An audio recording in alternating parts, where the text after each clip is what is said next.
What did the popular kid at your school do to go from cool to an absolute outcast?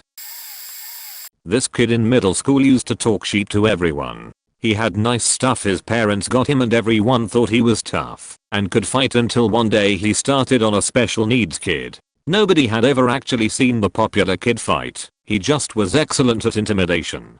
Now a lot of the special needs kids in my area weren't just students who were mentally challenged, but had overall learning disabilities. Many of those kids came from very tough homes, and the special needs kid who the popular kid messed with was an absolute savage. He grew up in a pretty tough part of town, but was really a gentle giant. He could play football, he was muscular, he could do everything the regular students could do except speak properly. A minor speech impediment.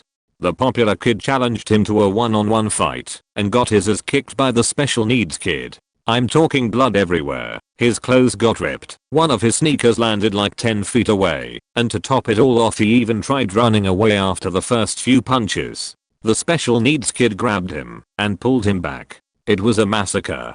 The popular kid not only lost all of his influence, but didn't even have the guts to come back to school for like a week. If I ever saw instant karma it would have had to have been on this day, because he was quiet as a mouse the rest of the years through high school. Robbie was a big huge faking bully. I used to play football with him, watched a coach go full faking psycho on him, literally kicking him in the ears all the way off the field because he spit on a player and the goddamned gall of it just sent the coach into a faking rage, and Robbie mocked him the whole way off the field. But when that kid hit you, it was like a faking freight train. He was always very dumb and angry and faking rabid. He teased everyone for everything, yet somehow remained pretty popular in the upper echelon because he hit like a beast and won football games. Then one day, it was so faking weird. He came to school in a sweater with a Nude button down underneath. He usually came to school in torn t-shirts and basketball shorts and was generally a disheveled mess. He had an older brother Ronnie who never looked like any of that, so we knew he wasn't poor, he was just being Robbie. So this was a big deal, and it was bizarre, and when people asked him what was up with it, he would just say I'm gay now. It was so faking strange. He did not lose any intensity, but he kept saying, like I'm gay now. I like boys okay, and I want a boyfriend. You wanna go out? I saw him get genuinely upset with people laughing at him. He'd just scream it's not a joke. I'm fucking gay you assholes. Nobody knew what to do with it. We were a country school. We had a gay kid. A kid Robbie had bullied. Now Robbie was trying to hang out with him. Nobody wanted to touch that faking weirdness with a 10-foot pole. We figured best case scenario the dude had lost a bet. But then he did it the next day. And the next. For months he kept dressing a Robbie version of Puberty and proclaiming his gayness. Pretty sure he got an earring at some point. If I remember correctly he later recanted all of this and screamed down anyone that brought it up. Maybe it was a legit attempt to come out, but he just Robbied the whole thing up until it was unpalatable. He's in prison now. Edit. This got pretty big, gonna change a name to mask it a bit more. Not an outcast, but we found out sadly the double life she had. She is a friend of mine, school sweetheart, boys fawning over her, and a heartbreaker, since she seemed to always turn boys down. She had that good girl next door persona, the type boys would love to introduce to their fam. She had money spending issues, borrowed money and never paid them back, became a habitual liar. The first and last time she conned me was for my tuition fees. She hitched a ride with me and saw the cash I was carrying to pay for the semester. It was my parents' money, and any change should be given back to them. Begged me to loan her an amount to pay off her tuition. I kept saying no, and gave me a sob story. This is my dear friend and my red flags were going off. I gave her some large amount but not all. Immediately hopped out of the car we were heading supposedly to enrollment building to pay. Made an excuse why she isn't heading to pay. Dodged me for 2 years to pay off the loan. Made excuses. I paid back my mom and lied for her sake as my mom would have raised hell. I only got a fraction of the loan back. From there I saw signs of her double persona, sweet and charming yet conniving. Borrowed money to buy things, to live up to whatever fashion hype. If not money, expensive clothes and equipment. She also bailed on major class projects she promised to take the lead on, almost causing her classmates' graduation eligibility. I heard through the rumor mill that she slept around, and from a family member's account during a sleepover, she tried her luck on my cousin, but nearly got caught by my mom. Around the time this all came to light, people politely kept their distance from her being that girl. She got pregnant, became a single mom, and used her daughter a few times to borrow money again. The sad part was, a few years ago, she legit got diagnosed with a type of cancer and her treatments were expensive. She nearly got zero financial help from friends and former classmates to help her out due to her lying history. The good news, cancer was caught early, and she is doing fairly well. She is working and earning a decent living, and seems to have turned over a new leaf since. Edit. Some PPL posted that cancer was universe's karma. As person with personally XP with cancer, I do not wish this upon her. And though her actions regarding money or borrowing things was indeed horrible, a nasty trait she got from her own family, her mom was a scammer supposedly, she was never a mean person to us her friends, and was supportive of us in our lowest points, but the money issue was such a huge red flag that we could not fully trust her back of that. I was best friends with the most popular guy in school for a couple years back in middle school. He was great, but the rest of the popular kids, man, they were all cooler than me in my opinion, but he saved me a seat at lunch every day, and we had our own lame handshake and all that shit. But that whole group never felt like it really fit me, aside from him obviously. So one day at lunch I decided to sit with the nerdy kids who played Magic. Never really got my popularity back after that. And I think I hurt my friend's feelings, because he was never the same to me after that. It was never my intention to hurt him. But that's not the sort of consequence kids anticipate. Never got a chance to reconnect with him unfortunately. Cancer is a beach, and it took him a few years later. We left him an open chair at high school graduation. On the plus side, I'm still friends with some of the nerdy kids and we are in our 30s now. Magic isn't my thing, but those nerdy kids were great. They taught me that it doesn't matter what others think of you if you love yourself. Majority of the football team was doing steroids, but he was caught red-handed and was where all the outrage was thrown at. It was kind of faked up. He was always nice to everybody and never picked or bullied anyone. He also gave back to people that helped him with homework. Some kid helped him with math, so he would work out with that same dude after school when it was not football season. After he got caught with steroids, everybody acted like he was a piece of shit bully that was reasonable for cheating. In truth, he was just a dude that took steroids and busted his ass and saw amazing results. Steroids were already there. Local media ran the story and pretty much almost named him. He was under 18, so they walked a fine line. The self-righteous indignation of everyone was disturbing. I was on the football team and also was on roids. I knew other people who were on the same sheet. A lot of people on roids loved pointing the finger at him. It was really shitty. Popular guy, he kind of remained popular, but was outcasted for a while. He bullied some kid and the kid disappeared. Everyone thought the kid committed suicide, but he just came back one day and said his family went on vacation. Popular kid remained popular. Popular girl, I wouldn't call her popular, but she had a huge clique of friends and well, they would bully people they didn't like or wanted to remove as in change schools. My first real crush was forced to change schools because of their bullying. She would do things like find out information about you, send you fake love letters, or find out where you live, and whenever they would drive by throw stuff at you. Once I got hit on the side of the head with a roll of pennies. Everyone laughs about that one. Lol, I wish someone would throw money at me. The concussion didn't seem worth it. Anyway, back to the girl. She convinced this freshman that they would fill a fun Jackers style video for this new website called YouTube or something. He was supposed to do a ghost riding the whip thing, where he was on the roof of the car while no one appeared to be driving it. She was driving it, and while the kid was surfing on the roof, she accelerated as fast as she could down the street while the kid tumbled off and fell into a coma. She said it was his fault. I mean, it was his idea after all. No one was buying it. She was hated, and only a few of her friends remained with her. She got popular with freshmen later for offering sex to them, but a few visits to the police later made her stop. She got pregnant immediately after HS and bragged about keeping her man. I have no idea where she is now or how she is doing, and I'd like to keep it that way. Bullied. Faking. Everyone. I went to school with a girl from 1st grade to 3rd, and then later again from 7th to 9th grade. This girl was very popular in middle school. She was rich, wore designer clothes, and had a big house. In a town full of middle or working class people, that made you special. It did if you were a kid anyway. So this girl, let's call her Karen, was a rude bitch, even as a child. She constantly looked down on the other girls in class for not wearing designer or not owning the latest Tamagotchi. I remember Karen having a ring of girls around her showing off her latest things at recess.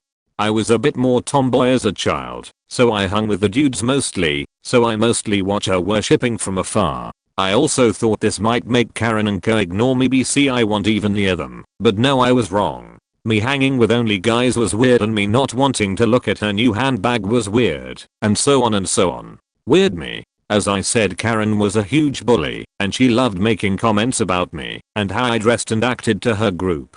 First it was mostly behind my back, and I remember everything looking at me and laughing. It escalated quickly and soon she said it to my face, but you know, in that nice condescending way. I mostly tried to avoid her and hung with the boys as stated, so I soon wasn't her main focus. No, it was a nice slightly overweight boy. We'll call him Skate, because later he was always skating around on his board. Karen loved picking on Skate because of his very low self-esteem, mostly about his body. This brat knew where to pick where it hurt. It was so bad that Skate almost cried nearly every week because of something Karen had said to him. The thing I remember most was when Skate had his birthday, which for kids it's almost a holy day. We had pet and were in the woods playing a sort of hide and seek. Suddenly I hear a loud cry and Skate screaming. Everything found Karen and him very quick because of the noise. She had apparently pushed him over the edge, and he had a full-blown meltdown, not hurting her, but crying so hard. I'm not sure, but I think he even said he wanted to die because of the things Karen said. He went home the rest of the day and my hate for Karen grew. I know she was mean to everyone, but this is what I more specifically remember. But again, she was a bratty child. Just mean. She hurt me many times, but I can't list them all. It's so much. Also an animal abuser, but that is a story for another day. 4th grade I moved to another school and Karen left my mind. I liked my new school better. In my small town there were a few middle schools, but only one higher school for grades 7 to 9. Which means I was to encounter Karen again. And I did. At first it looked like nothing had changed. She hadn't. Still a beach. But I slowly came to see that fewer people talked to her. More and more people started making mean comments about her. Even I joined in, because I was angry and a vengeful bitch at that age. Karen went from being praised for her new shoes to people trying to throw mud on them. Her mean comments suddenly was answered with 10 more about her 9th grade rolled around, and she had almost no one. I had French with her, and while I still actively hated her, I remember her coming into class soaking wet. Someone had bombarded her with water balloons and watercolor. I remember coming into class and just looked defeated. I did feel a tiny bit sad for her, but again I was still angry, so I didn't care. We graduated grade 9, and she had no friends. It was a long way down, but she crashed hard enough in her own time. Last I heard she has anorexia, which really sucks, and I hope she gets better, but I don't think anyone from our school will ever forgive her. She's no one now. Sorry for long rant and bad English, it's late and I'm not native. Oh, and even worse, sorry for formatting. I'm on my phone. TLDR, girl was mean as fuck to everyone in middle school, but the entire school flipped on her later and now everyone sort of hates her. Jake. Faking Jake. He was popular for the regular stupid high school reasons. Cocky, tall, muscular, didn't give a shit about learning, and was arrogant as fuck. He had a huge group of friends that were exactly like him, but he was the ringleader. Guy used to piss on me and my friends. He smashed my own personal guitar over my head in music class because I called him out for having head lice, privately, mind you.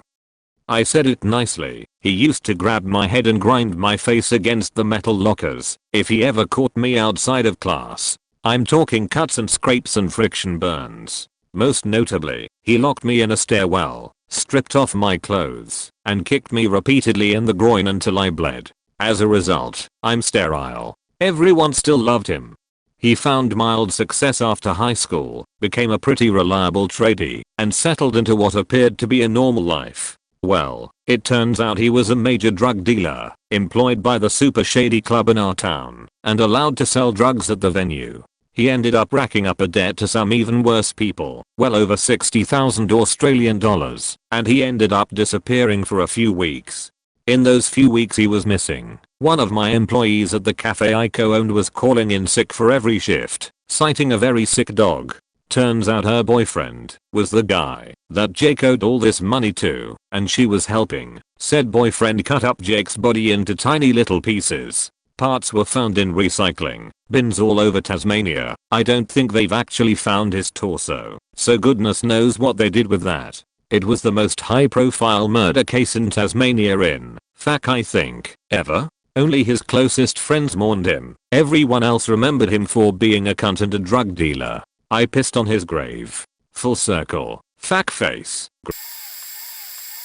I have a sad story. There was a beautiful smart funny girl I went through junior high and high school with. Not your typical popular ditz. She was a genuinely nice person to everyone. Extremely popular. She was a rally girl, dated a guy on the football team, was involved in school activities, etc. And then in our junior year of HS she unexpectedly went dark side. She quit rally, dumped the jock, and started hanging out with the skater/punk kids. She started smoking cigs and her wardrobe went to all black.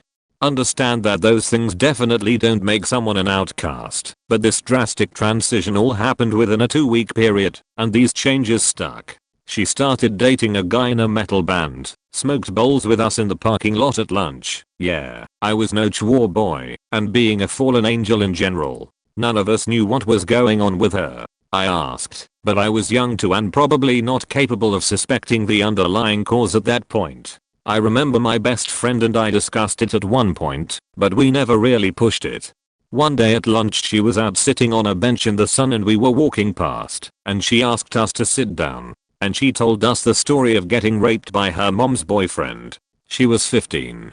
So she didn't do anything at all to be outcast. She was just abused, and her reaction was to outcast herself.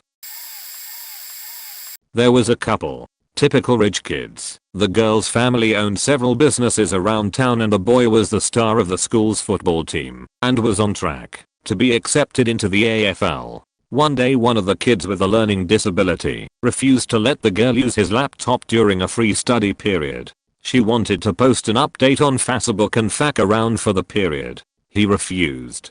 During the lunch break they both ambushed him right out in the open. He smashed the guy's laptop and punched him in the side of the head. He fell hard on the concrete. You could hear a crack as his skull hit the pavement. All the while she was watching it and laughing her ass off. The poor guy had to be taken to the hospital and afterwards had to be homeschooled because of how badly this experience traumatized him. The popular couple weren't popular anymore. After a few weeks their inner circle stopped talking to them because they had become so damn toxic. He lost his offer from the AFL. Her parents never let her face any consequences. That was about 12 years ago now. Before writing this, I checked their Facebooks. She is a single unemployed mother of 3. Her brother, who was always a quiet kid who never really bothered anyone, barely anyone knew he was her brother till the last year of school, is now running their parents' businesses and has cut her off for, from what I can gather, wasting almost $1 million on a 2-week holiday to the Caribbean and assaulting her mother when they told her to get a job or actually do the job they had given her. The guy came out better. After school he fell into a deep depression, engaged in a lot of self-reflection, and now works as a tour guide in the Northern Territory. During a stint volunteering at a local center for the mentally challenged, I met the guy he knocked out after refusing to give the girl his laptop. He's largely gotten over the trauma and now has a girlfriend and a job at the local McDonald's. I have 3 rise and fall stories, none as dramatic as DUI accidents like some do. They're way more high school drama style. We had that one super popular girl who was sexually active early. The sad part about it was that no one actually liked her. She was known for being awkward and weird and didn't really have friends, but she was popular because she put out until she got pregnant and was dropped like a ton of bricks socially. In 7th grade we had a group of girls primed to be the hot and popular girls, as much as 12 to 13-year-olds can be. They were confident, made their group of friends early, and got stuck into macup and boys etc. They were all popular until puberty really hit and they all blossomed except one. She became blocky, stumpy and manly, but desperately clung to her hot girl group and tried her best. She still acted like them and was a complete mole to everyone, but she quickly became bottom tier popular compared to her friends who sorta barely kept talking to her. There was an unpopular boy who set off every girl's creep instincts until he came out as gay a couple years into school. He became funny and stereotypically flamboyant and enjoyed doing girly things. He quickly became popular among the girls as their gay best friend. Until one girl was sitting on his lap during lunch and he got a raging boner from it. It quickly unraveled that he'd faked being gay to get close to girls as he didn't fit in with the guys either, and he had a major crush on the girl he'd poked on his lap. Girls were all creeped out again and he was dumped from their groups. His gay persona was dropped, and he was nothing like the fun guy he pretended to be. I don't know how he managed such a completely different personality for so long. Ugh. School was a weird shallow time. My sweet little brother was small for his age in high school. This popular jock used to pick random kids to bully. One time, he decided to fuck with my brother. My brother was small, but he had a Tasmanian devil temper. He kicked the shit out of Jock. Unfortunately for my brother, no one witnessed the epic as whoopin'. The next day, Jock had 3 of his friends hold my little brother down while Jock punched him out. I was livid. I'm a girl, so I couldn't kick Jock's ass. But I had some dirt on that motherfucker. You see, I stumbled upon Jock getting his dick sucked by another guy. NBD today, but it was the early 80s and we lived on a military base. I confront Jock privately to give him an opportunity to publicly apologize to my brother. He refused, called me names, and even pushed me. Cue lunchtime in the cafeteria with Jock holding court with his harem and homies. He starts calling me names and everybody's laughing. I stood quietly letting him go on and on. He finally was like, "What you got to say now, beach?" I said, "All wide-eyed and innocent, oh, I'm the beach." He's like, "Yeah, beach." I said, "That interesting because I assumed you were the beach when I saw you in the baseball league out with Mickey." The cartoon look of surprise on his face is what doomed him. If he'd just bluffed it out, it would have gone fine for him. There was total silence. Everybody was staring at him. He started sputtering his denials, but it was too late. His entire senior year was ruined. He barely graduated. He quit basketball. All his friends abandoned him. One of my brother's friends revealed that my brother had in fact kicked Jock's ass. Bonus, Mickey got really popular after that. Got to have sleepovers with us girls, so we could practice our kissing techniques on him. In middle school our quarterback had brain swelling and got brain damage. There were donation events held for him, and his friends were very supportive for about 2 weeks. Then his girlfriend broke it off with him while he was in the hospital and he pretty much disappeared. The guy was the coolest, an absolute prick, and had personally picked on me, but I don't think he deserved what happened to him. After taking a year off of school he comes back a completely different person. None of his old football or cheerleader friends talked to him or visited him anymore. He needed a sped teacher to accompany him in many classes and got genuinely depressed and angry in class because his brain wasn't what it used to be. One day he approached me and said hi, like we were old friends, knew my name and everything. I was a little thrown off by this because he used to call me names, push me around to impress girls, and physically threaten me. The guy standing in front of me wasn't that guy anymore though, and I could tell. It turns out he couldn't remember me well, but had the feeling we were friends. I lied to him and said of course we are. We chatted sometimes during school and I genuinely enjoyed his company. Soon after his return however he just stopped coming to school and I never heard what happened to him. I'm honestly afraid to look him up. I've been waiting to tell this story. In high school, there was this girl who died in a car accident. She was driving, and I believe she either listed her birth date, got her license, something big. Now, I didn't like this girl. Personally, I thought she was a beach and smooth, so it didn't affect me at all, but all of her other popular friends were heartbroken. Keep in mind, I grew up in a small town, so we all grew up with this girl. Enter in the dumb blonde shift, who we will call Jody. Jody was a girl who came to our school a year or two before this car accident and made friends with the popular crowd, but damn, she was stupid. One day in class she tried to correct our teacher about farms and how my corn and cows can be farmed. Everything else you can buy at the store. Anyway, Jody had been dating this guy, Jeff we'll call him, around the time of the accident. Jeff was a very smart, calm, collected guy and everyone loved him, and he was great friends with the girl that passed away. Jody, who didn't get along with the dead girl, started bad-mouthing her and posting stuff on Facebook about how the dead girl deserved to die. I was at my locker in between classes and Jody's was a few away from me. Out of nowhere, I see Jeff fly past me and repeatedly keep shoving her up against the lockers and screaming in her face that she's a bitch and had no right saying those things. Jody started crying and calling him names and tried to walk away, but he kept shoving her. Nobody was stepping in to help, and who the hell knows where the teachers were.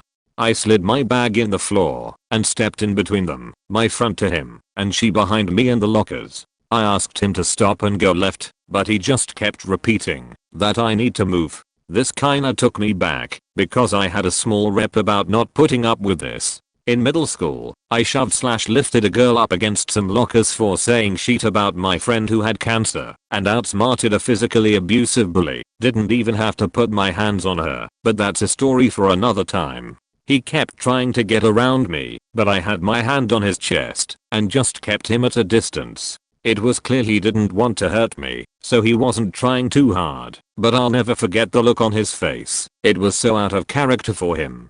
Now, at the time this was going down, I had no idea what was going on, and that Jody had said those things. Finally, a teacher came over and split us up. Jeff was escorted to the principal's office, Jody went to the nurse and I went to class. Towards the end of the day, I was pulled into the principal's office to give my statement. While I waited my turn there were two other people there, who were the dead girl's friends, and saw what had happened earlier that day. I overheard them talking about what Jody said and got confused. When I talked to the principal I asked if it was true what Jody had said, and he confirmed it. Not sure if he should have done that. I was floored. As much as I didn't like the dead girl I was so pissed at what Jody had done. To this day I wish I had let Jody get her ass beat. A bit late, but here we are. A lad from my primary school I was good friends with was super cool and everyone knew it. He had the hair, the slight attitude which wasn't rude enough to make him seem like a dick, the charisma and just a good vibe about him. Although, he had a really tough home life, parents didn't care about him whatsoever. They were late to his own birthday party because they were too busy clubbing, and they usually showed little affection towards him. Since the age of 7, he always had to find his own way home because they were too lazy to come get him. Anyways, as he matured he got into lots of bad business, drugs, alcohol, vandalism, and theft. People started to grow a stronger dislike towards him over time, thanks to the lack of attention he got in his youth. Later on most people started to disassociate themselves from him, me included. He started to stalk people for not talking to him, harass them, sleep outside their house etc. Time went on. I moved school and didn't hear from him for a while. He went from adored to abhorred. 5 years later, at the age of 15, he was murdered in a stabbing. He attempted stealing from a drug dealer and was killed as a result. When I heard it didn't come to me as a shock and I wasn't depressed. I was pissed off. I knew this was primarily his parents' fault and he wasn't entirely to blame, even if his actions weren't the smartest. This was 2 years ago and still think about him from time to time, wondering what he could become. Provided he had a decent upbringing. If you're to take away anything from this, it's that family is so important. Please look after each other. These things are preventable. Take care. So I have sort of an opposite story to tell, where the kid in questions starts off unpopular and downtrodden before becoming famous. I grew up in a fairly rural area, with lots of farms and a good dash of poverty nearby. There was a kid in my class named Robert, but everyone called him Bobby at that age. I first remember him from about 3rd grade, but we were in the same school and grade all the way through high school graduation. Bobby was a nice enough kid, but he came from a family that did not necessarily prioritize personal hygiene and clothes washing, if you get my meaning. So to hang out with him was the touch of death in the Thunderdome arena, that is elementary school popularity. Bobby's clothes were always pretty ragged, and a few times they were not even clothes. He once came to school with a dish rag stuffed into his shorts for underwear. It became obvious on the playground. Over the course of a few years, it got worse. He wore a full-size towel for a jacket for months, and started wearing those little paper sandwich bags for socks. That's when the teasing became the most relentless. The crinkling of those little bags as he walked around was pretty noticeable, so he got the nickname Paperback Bobby. As he got older, he went back to normal clothes, even if they weren't in the best shape, but the name persisted. He did the best he could with it, and would sometimes wear paper bags for clothes as a joke to try and own it a little bit. I lost track of him after high school for a while, when I moved away from home. I went back to visit a few years ago, and found out he became locally famous after he was arrested by the cops. The crime? Rustling. One of my high school friends was the popular guy in school. Really nice guy. Humble, athletic, good looking. All the girls wanted him. He was pretty well sought after on the rugby field, and was on his way to becoming a top rugby player for the city, if not the country. About a year or so after high school he was playing rugby for a club when he suffered a major head injury during a game, and ended up in a coma for a week. The injury was bad enough that he ended up having to learn walk again. They told him, because of the severity of the injury, any further major knocks or concussions would have a high chance of causing major brain damage, or even kill him. So that basically killed any rugby career he could gone on to. After that he ended up isolating himself from everyone. Him and I hung out every now and then after that, but he eventually moved out of town, and seems to have cut contact with most people from school. I've tried to message him a few times, but he doesn't seem to use his social media much anymore. Last I heard he was working on a farm down south. I have no good high school stories for this thread. Middle school for me was like a tank full of minnows who all think they're sharks. Most the stories in this thread, the person who fell from grace so to speak, deserved it. It's been all rapists, kids who killed someone in a DUI, etc. Not my stories. The first one I can think of was how the most popular girl we really were that school with like a school royalty line of succession Mayo. It was bad. Who was best friends with the second most popular girl, dated girl #2's boyfriend. Shocker. He was the most popular boy and a jock. It was like living an after school special SMH behind her back for most of 7th grade. The whole faking school knew. I mean these two had the stealth of Godzilla, making out in front of her locker all the time in the middle of a brightly lit, busy hallway. But girl #2 somehow either never heard or refused to believe it because she dated him all year 2. Near the end of the year, she finally found out about it and dumped him. She became unpopular for getting cheated on. No one judged the best friend or the boyfriend. 8th grade, a different popular girl got pregnant. This was 2012, but her parents acted like it was 1952 and sent her away to have the baby when she was maybe 3 months in. This was Utah, and her family was Mormon, so it's not surprising they reacted that way, and she definitely didn't go away to secretly have an abortion or anything either. Big Mormon no. That'll get you excommunicated.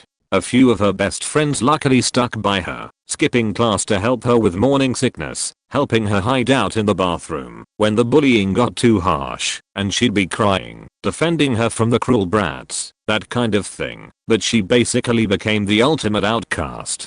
There were rumors that she had 3 different possible baby daddies too, but looking back, I think were just rumors. I never saw her again, but a couple months ago, I looked her up on Facebook out of curiosity. There's almost no sign of the pregnancy on the Facebook, except one photo of a newborn with the caption "Heart" posted the summer after 8th grade. She got pregnant near the start of the year, so she would have had the kid over the summer, well before the start of high school.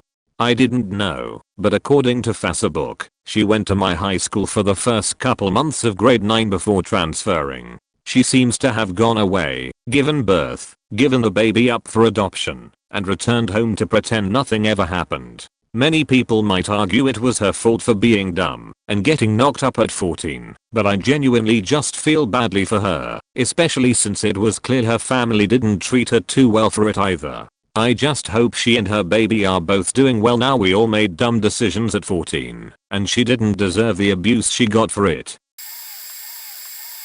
Sheet. I was too late to the party by 3 days, but here goes. Apologies in advance for being a terrible storyteller.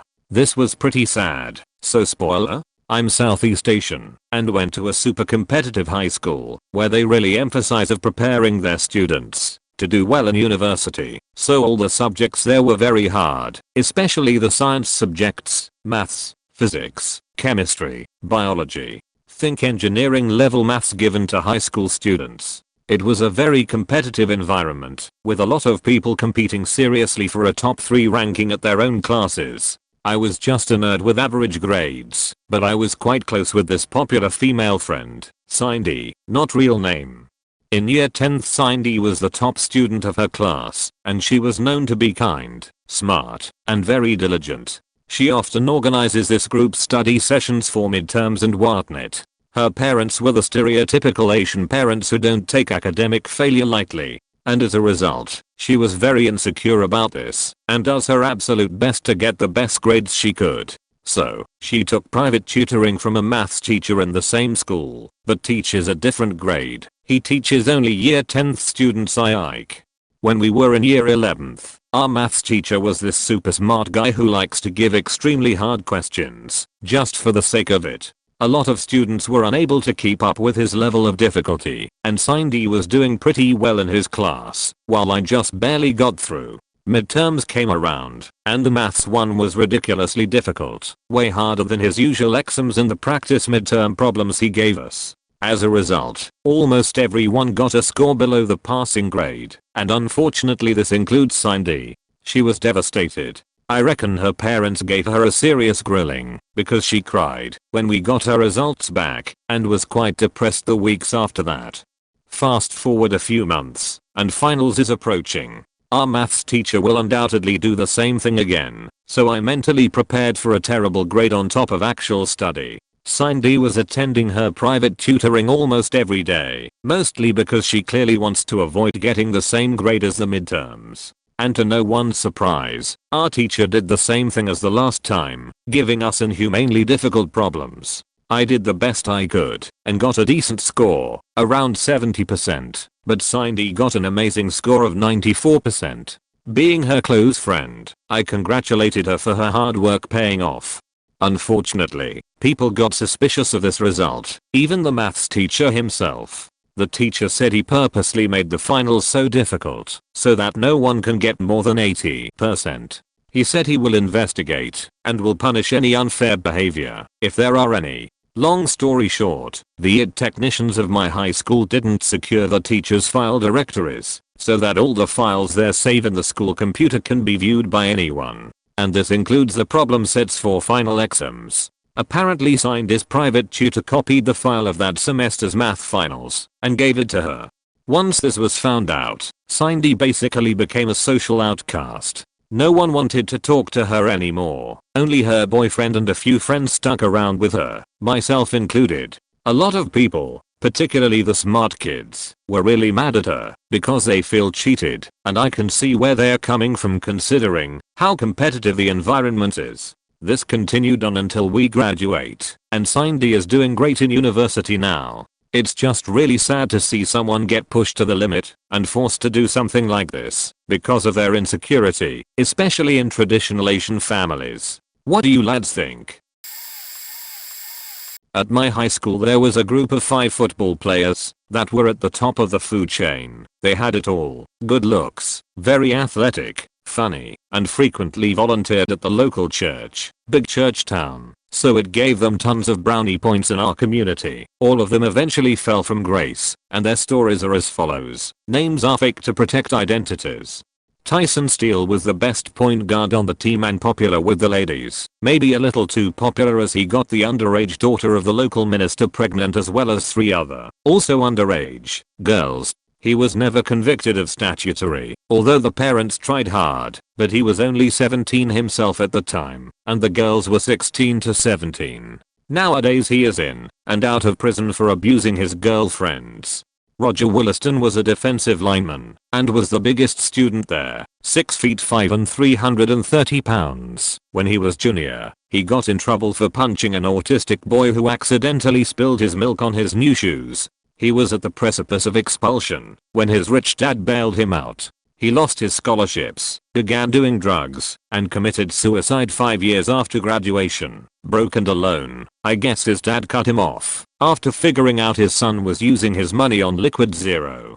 Steven Johnson was the team mascot and got to go to games free wearing a furry costume. He also liked to go to post-game parties and get girls drunk and sleep with them, but that's not what made him an outcast. It was that he took many naked photos with the blacked out girls and distributed them to his friends. Not only is he an outcast now, he is also in prison for possession and distribution of child porn.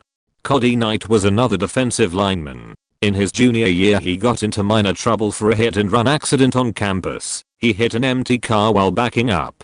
After this incident he kinda changed, and no one really knows what is wrong with him, but he started acting really bad in class, especially towards office staff. Everything came to a head when he suddenly came to class in full goth regalia, complete with long black hair with a red stripe on his bangs. After that it was over, and no one dared associate with him. He died last year after he got drunk and stumbled in front of a truck going 75 miles per hour. Joseph Simpson was the quarterback and was genuinely an awesome person. He also happened to be the son of the church pianist and as such was raised to be a good Catholic. In truth he was atheist and very gay. One day he decided to stick it to his overbearing dad by standing in front of a Sunday prayer session and coming out of the closet. He was chased out by his dad but managed to escape. At the time he had just turned 18 and had a job. He moved into an apartment and spent the last year and a half of his high school career hated by most of the conservative student body. He however has a silver lining. He is 3 semesters away from graduating with a master's in business and already has a job lined up. He is happily married to his secret high school boyfriend and plan on adopting a child soon.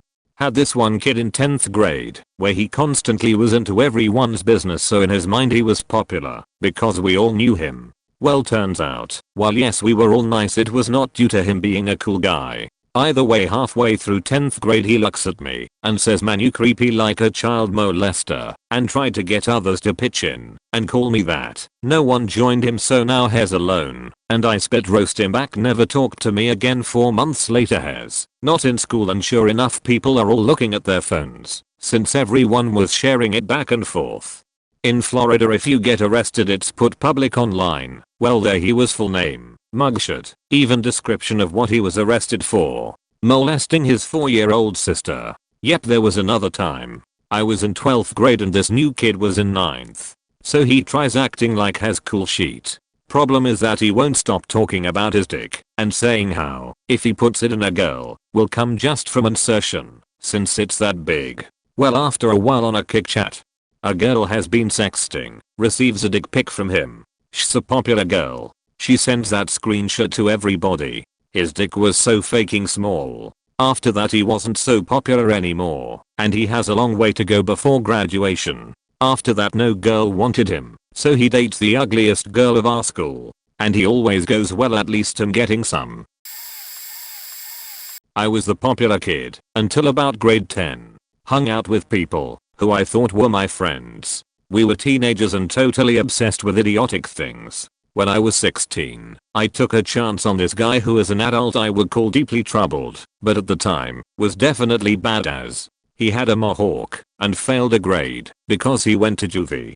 When we were together it was high school big news. Lots of talk, and even our parents were like, what the fuck, this is a weird match, but okay, cool. I brought him everywhere with me if he wanted to come along, and never once thought he was beneath me or anything like that. He was really artistic, and while the pops though he was weird, I thought he was deep and interesting. Unfortunately I decided to end things because I was really busy with dance etc, but he took it terribly and tried to commit suicide. We had to get the police involved, and it was very upsetting / traumatizing for all parties.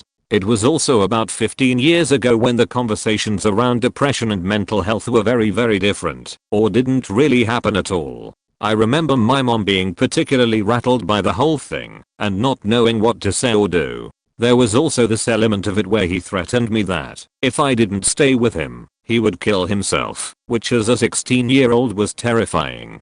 When his suicide attempt happened, I didn't tell anyone about it. Even though I was a young sheethead, I had a shred of decency and gave him his privacy to deal with the tough thing he was going through. It was really hard on me and confusing as to why this person I loved, or thought I loved at 16, would try to hurt themselves. I felt for him a lot and really think I was compassionate and empathetic, like the one time in my teenage life. Except, when I came to school the next Monday, he had gone around telling everyone I was a horrible person and broke his heart. He left out the part where he threatened to kill himself if I didn't stay with him. Surprisingly enough, all my friends took his side and didn't even ask me what happened. I received near-death threats from people I barely knew, and my friends refused to talk to me. 2 of the other popular girls in 1 grade above me mailed letters to my house telling me I was such a bitch and a cunt for breaking up with him. It was a really crazy time. I was always pretty nice to people, even though I was in the popular crew, so it shocked me that these total strangers would be so nasty to me. It really showed me that these people were faked, and I didn't want to be part of a group of humans who couldn't even bother to ask me what happened or if I was okay too. I ended up staying at the school, but cutting myself off completely from that group of people. For a year I didn't talk to anyone. Eventually I made new friends, but it felt really different, and I think I've had a hard time trusting people ever since. After we graduated, we'd connect on and off, just checking in and seeing how each other was doing. We chat a bit here and there, or run into each other and say hi. He nicely asked me to return his high school sketchbook that he gave me at one point and I did. I secretly kept a drawing though. It was casual and nice to have an acquaintance from a bygone era. We didn't mention a breakup ever, and I think we both moved past it. This year I attended his funeral and cried and cried and cried. He ended up committing suicide and left behind a wife and a beautiful little daughter. I told his mother I was sorry I couldn't have helped him. None of the popular kids were there. We didn't have a solid sports team, so the usual stereotypical American high school hierarchy didn't form at our school. We just had cliques and groups of friends here and there. In fact, as far as I know, the only person who became an outcast was the guy who had very detailed plans to blow up the school. I'm not sure it counts though, because he was arrested and put in juvie for that and had to get a JED. He then went to run for mayor after he got out. However, my ex, who went to another school in a different county when I was dating her, I know how that sounds, but it's actually true, became a social outcast after she cheated on the guy she cheated on me with. Essentially she would be romantically involved with several guys at once, but only exclusive to one. Even though I was a guy she cheated with, I was foolish to think she wouldn't cheat on me. She ended up going to a different school after her sophomore year. Last I checked she has had at least 3 kids with at least 2 different men. Sad part is she was probably psychologically abused by her parents because her mom wanted a big family and became infertile after her 3rd child was stillborn. So I think she groomed her only daughter to be as promiscuous as possible so she could have a big family. He sucked dick and people found out. This was 20 plus years ago, and people in my school were horrendously homophobic. Even the faintest whiff of a rumor that you might be gay and your social life was over. I'm gay and was deeply in the closet at the time, so you can imagine how much fun that was for me. But anyway, star jock of the school was apparently in the closet along with me. One of his jock friends had a gay older brother who most people in the community had shunned. But the jocks put up with him because gay brother would buy all the booze the jocks could ask for. Apparently, at one party, gay brother had bought enough booze to get all the jocks completely toasted. One of the drunk jocks walked into a bathroom to piss during the party and found star jock on his knees, pants at his ankles, soaking gay brother's cork like he was dying of thirst, and the last drop of water on the planet was in gay brother's ballsack. Needless to say, everyone in the school knew the story by lunchtime on Monday. Star jock lost all of his friends, was forced, through social pressure, to quit the various athletic teams he was on, and became a total outcast to everyone. I went to a super small private school for a short period of time between 6th and 9th grade, and in complete honesty, I've never been one to fit in. Anyway, my middle school popular guy was insanely self-absorbed. He had that kind of tone that no matter what he said he sounded like he was insulting you. He even talked to teachers like that, but he was, I guess, the only attractive guy in the school, so everyone just ogled the moron. The glorious turnaround was the beginning of 9th grade. I got expelled by taking the fall for one of my two friends who was in a tough situation. Long version unnecessary. I was so happy to get out of there, and my parents were super cool about it. They just transferred me back to public school, where I actually had friends. Then a week or so in, I hear, insert X name here, is also now transferring. In a desperate attempt to be cooler than actual cool guys, he covered himself in what I assume is Sharpie. I'm talking went all out, sleeves, chest, legs all out. He must have been filling them in every couple days on top of not showering to keep it going, which eventually made his situation even worse when the insert rich cool guy here threw an enormous party, and upon getting in the hot tub via teenage peer pressure, the water ran black and all his sick tattoos just ran off. He ended up then drunk, crashing his car into the hillside trying to drive home, and basically made 100 other people stare at him as he called a wrecker to pull him out. I think the only good thing to come out of his situation was after he actually became a pretty humble dude. Guess his embarrassment served him well. I was the popular kid in elementary school, and by middle school I was essentially near the bottom of the social ladder at my small charter school. What I think happened was I didn't follow the social path of all of the other people of my gender. I'd always preferred the activities, the games, and the social circles of the people of the opposite gender of me, and while kids love to separate themselves when they're young, when they start getting into puberty is where they really seem to diverge. Before, while I couldn't hang out with the people I thought I was more similar to, I got along fine as the funny kid. By middle school, I was socially awkward, no shared interests with anyone else, and the people I wished I could be friends with would never let me into their tight, gender-exclusive group. I couldn't be friends with the person I liked because didn't act like how I should. At best, people liked me for my cynical humor. If I could make people laugh, they'd appreciate me. I also defended the kid who was bullied in middle school, which did nothing to help. They tried to bully me. Some of the kids slapped my ass several times or make moaning noises at me, but I never gave them the response they wanted, so thankfully I wasn't bullied for all of middle school. I wouldn't say she's popular, but this girl who I was best friends with from kindergarten to freshman year faked me over, and now she hangs out with all the other people nobody wants to fuck with because they are known to be liars and just absolute jackass. But what made everyone hate her was what she did to me. In middle school, her and this other girl bullied me. They would laugh about the fact I was molested and try to make it sound like I wanted attention or say that I liked it. They made fun of my grandfather, who meant the absolute world to me, when he was in and out of the hospital. I even moved schools sophomore year because my grades were horrible and to get away from them since my mentality was completely faked. FYI, they would literally stalk me and follow me around school.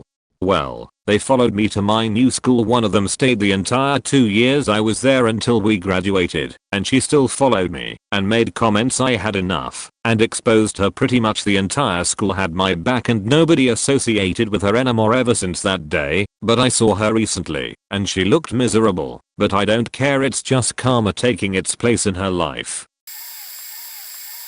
This kinda happened to me in primary school. wasn't an overpass thing, but overall, it was probably the critical decision that pointed me away from a life of sporty cool kid and towards 2 decades of nerdery and many of the resulting social hang-ups that I had to work through. I went from being the fastest runner and one of the best footy players in the year and the social pull that I could get the bullies to back down when they threatened to exclude others over shitty little bully reasons, to being one of the bullied outcasts with little interest or practice/talent in sports. So at our school every lunchtime most of the boys played the same big ol' match together, either soccer or Aussie rules football depending on season. The thing was, all the sporty and cool kids were stacked on one team, and the rest were on the other. It had predictable and unerring results. Every lunchtime and recess we won. It was bowing, and it was a little pathetic. So one lunchtime I just said, guys, this is unfair, I'm switching teams. In hindsight there were smarter ways to balance the teams, but I was a 9-year-old boy doing the best I could think of. I got beaten up a few times. I lost a lot of friends. And the losers kept on losing. This wasn't some uplifting story of the underdogs winning the trophy at the end of the season. But I never regretted it. And one lunchtime towards the end of the match, the soccer ball spilled out from a huge tussle at the box and into my feet, where I made a beautiful lob from outside the box, tying the match as the siren rang. We had never even tied before. It was so momentous and important to us losers that I remember one of my mates running up to hug me, tears in his eyes, while one of the group of sore winners yelled at me how the goal didn't count cause blah blah blah. Of all the wins before my switch and all the losses after, I remember none of them, only that glorious tie. It was worth everything. To this day I have no time and nothing else but disdain for anyone who just wants as wins in their multiplayer sports/gaming. It's the height of selfishness to want other human beings to be a passive and losing audience for your easy victories. Sometimes I look back on that decision and consider just how much of a different person I might have been if I stuck with the cool wolf pack. I would have been fitter, at least for a time, until I got fit anyway, more confident, until I worked on that too, more popular, maybe even more successful generally. Those small early life decisions that keep you in the right networks can drastically change your life trajectory. But for all that I would have been, I'm not convinced I would have been kinder. I might have even been meaner. And I think that's important.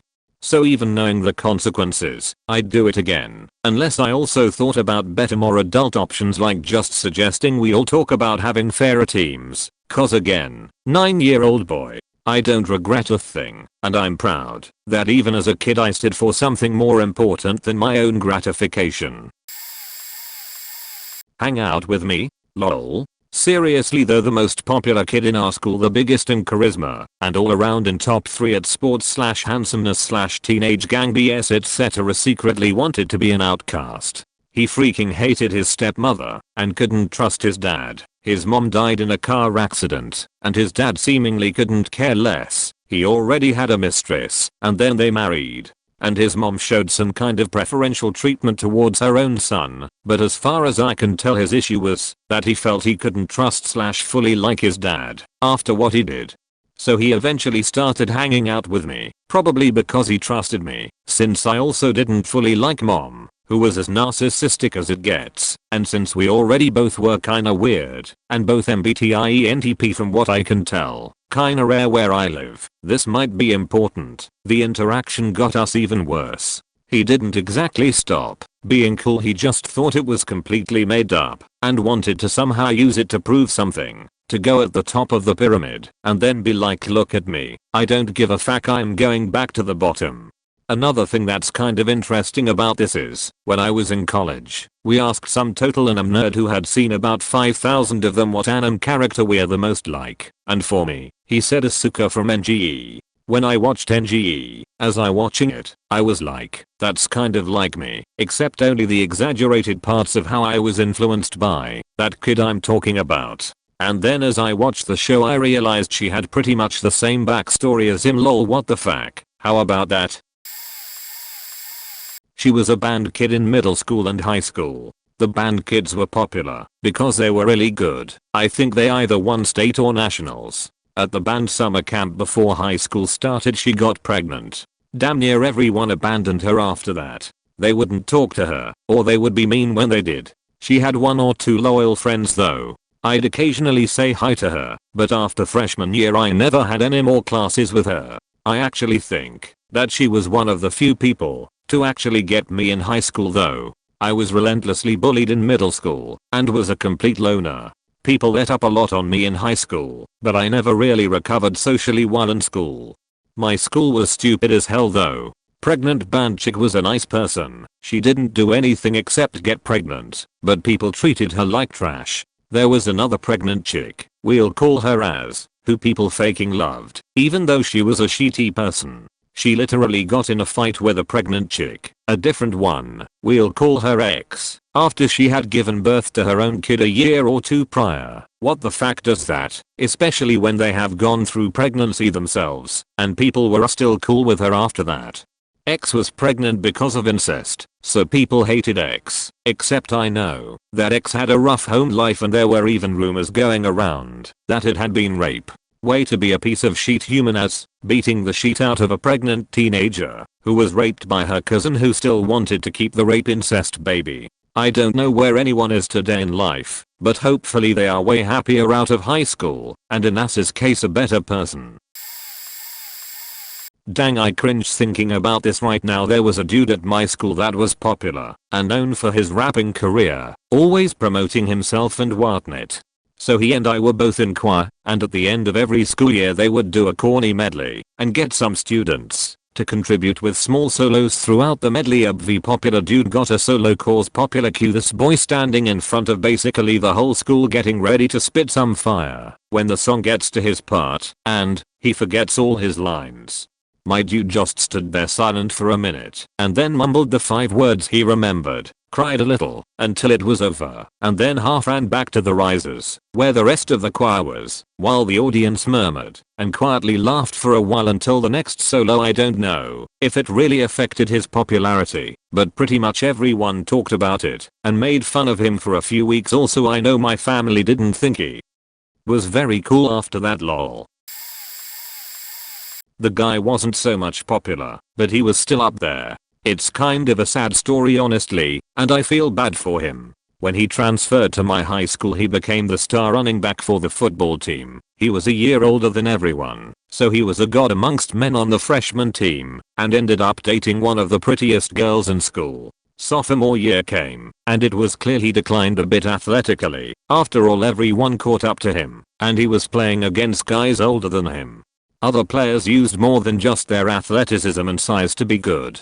He wasn't able to hold on to the ball while running and would constantly get stripped, so he started to receive less and less playing time and opportunities. Another year went by and he only declined more. By our senior year it finally started to look up again for him. That was until he had an injury. I don't even remember what he did to hurt himself. I just remember it was something with his leg. He came back the next week and hurt himself again, planting wrong on a kicker for a turn in practice. That was when people started to lose respect for him. He always claimed he was hurt, but then at team meals and during downtime he'd always run around and act like nothing was wrong. The running joke was, oh, he can't play because he has a sprained clitoris.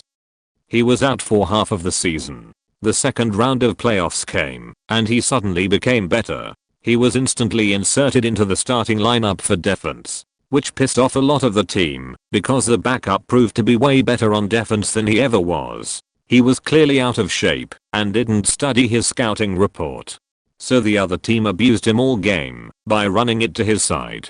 We ended up losing the game last second, even though we blew this team out at the beginning of the season. That was a last guaranteed year to be good for a while, and because of all of this, we all blamed him for the loss and how the school wouldn't even dream of a state title for decades. It also didn't help that he got more and more annoying. He constantly smelled and didn't care about anything, so no one wanted to be around him. His girlfriend eventually broke up with him. He got pissed, and the girl's parents almost got a restraining order on him and his mom.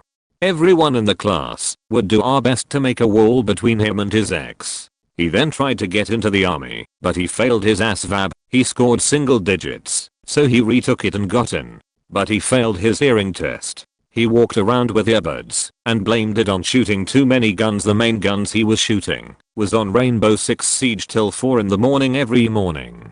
For him it was just a slow decline across multiple years, and I do feel bad for him. Luckily though he's managed to turn things around, and is now in the Marines I believe.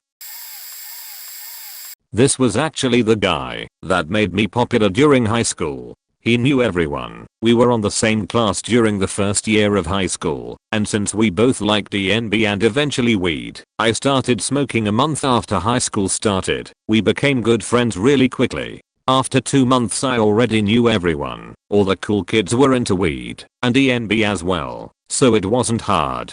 He also produced music and played in local clubs, which was one of the reasons why he was so popular. I used to chill at his place all the time and watch him create beats. I thought he was really talented. He was always bragging about being this and that, even though most people already knew that 80% of it was BS. But he was the coolest kid you could meet. The problem was that one day he got a lawsuit for copying beats from a small label, and after some investigation we found out that he was copying most of the stuff he created.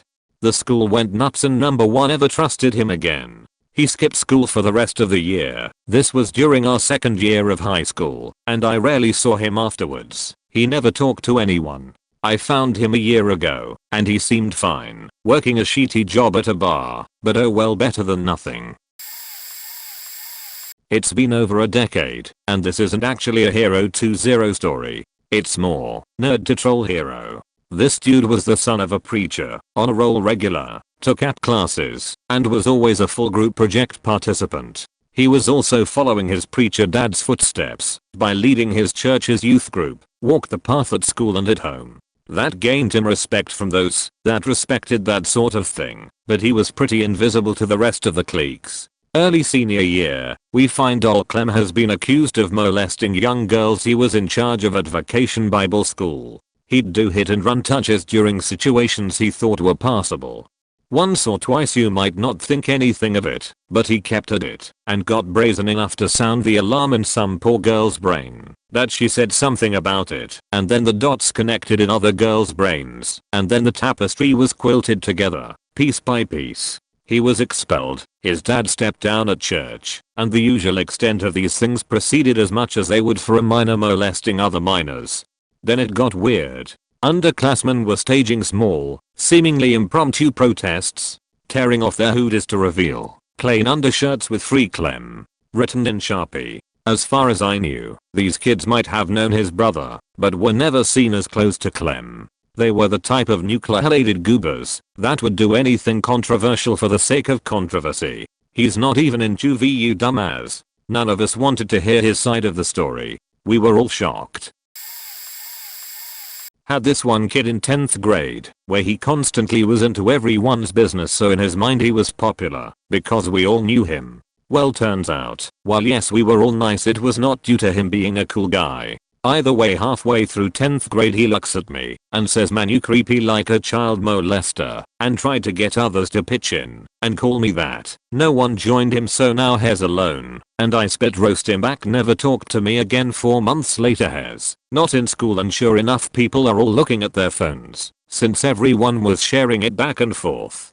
In Florida if you get arrested it's put public online. Well, there he was, full name, Mugshot, even description of what he was arrested for: molesting his 4-year-old sister. Yep, there was another time. I was in 12th grade and this new kid was in 9th. So he tries acting like has cool shit. Problem is that he won't stop talking about his dick and saying how, if he puts it in a girl, will come just from insertion, since it's that big. Well, after a while on a kick chat, a girl has been sexting, receives a dick pic from him. She's a popular girl. She sends that screenshot to everybody. His dick was so fucking small. After that he wasn't so popular anymore, and he has a long way to go before graduation. After that no girl wanted him, so he dates the ugliest girl of our school. And he always goes, well, at least I'm getting some.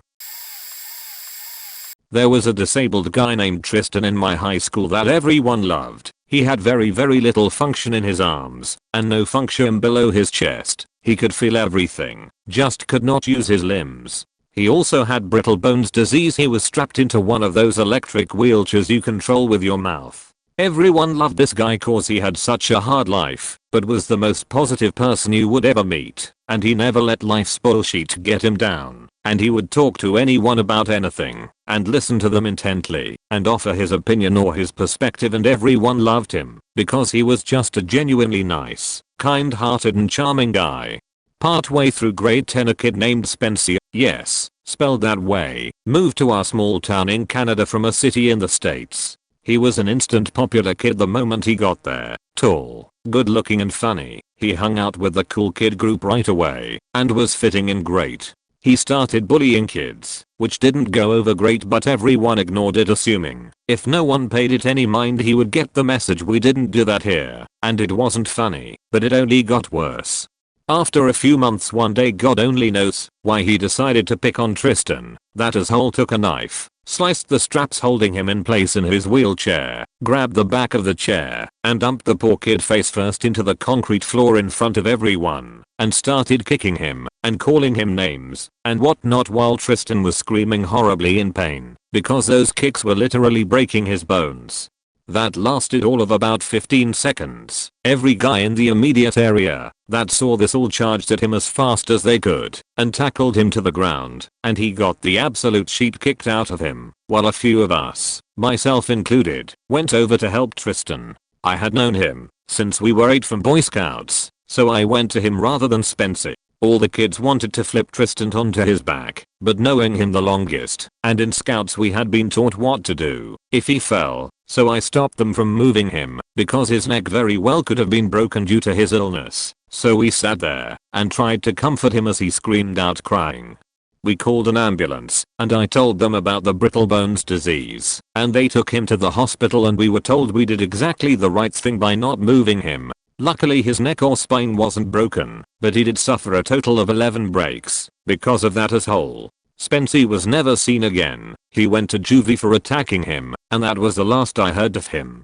TLDR, new kid became popular in high school and ended up getting the shit kicked out of him and sent to juvie for beating up a disabled wheelchair-bound kid with brittle bones disease. I don't know if this counts, but there was this one girl in intermediate, middle school, who was beautiful, had the potential to be a model type of beautiful. During high school, although she wasn't considered popular as we were only year 9s and our school had over 3,000 kids, no one really cared for the newbies, aside from other newbies. In a sport day comes along, and I'm hanging with her, and a few other people as all my close friends skip that particular day. She asks to borrow my jumper, me being kind, and not using it, gave it to her to wear. A week later, I asked for it back. She looked right past me. I kept asking and never got it back. Yes, I'm also aware that looking back she used me quite a lot, and me being nice and wanting to be friends, didn't think anything bad of it. More as I was idiotic and thought we were genuine friends. From then on, me and those who knew about it looked at her like a thief. I know it's not drastic like every other story here, but every time I see her, she's no longer that beautiful person I once saw, but now just a common thief. Girl was a huge bully, but no one stood up to her, but when she got knocked up everyone said bye bye pretty fast. Everyone just needed an excuse pretty much. I mean, this girl was horrible and there aren't many people I dislike. I even tried to find good qualities to give her a benefit, but she'd make people do everything for her. It was disgusting. Her bullying was very subtle to like you wouldn't catch it at first, but I realized it slowly. She literally bullied all of us. The really popular guy at my school in 10th grade got outcasted pretty fast when he got caught trying to feel up a half passed out girl at a party. He ended up transferring to an all boys Catholic school, but most of us removed him on all social media. Myself, I was randomly outcasted from the popular crowd one day for not having a girlfriend during prom time, and told I would not be in the limo for prom. No idea who I pissed off, but they must have had some power pull, because a person I thought was a best friend informed me that there were a few others, mostly drug related or incidents involving alcohol, but those were the most notable ones. I was a party guy. I always knew where the parties were and how to get beer. I also knew how to score drugs. From Thursday night to Monday morning my phone would blow up over with "what are you doing, where are you at," etc. I got arrested a couple times, which only made me cooler. I dropped out of high school in 10th grade, not because I wasn't passing. When I did my homework I would pass easily, and I always did well on test. I just was bored, so I flipped burgers. I got my JED at 17. I was still popular, just not in school anymore. Time came to grow up.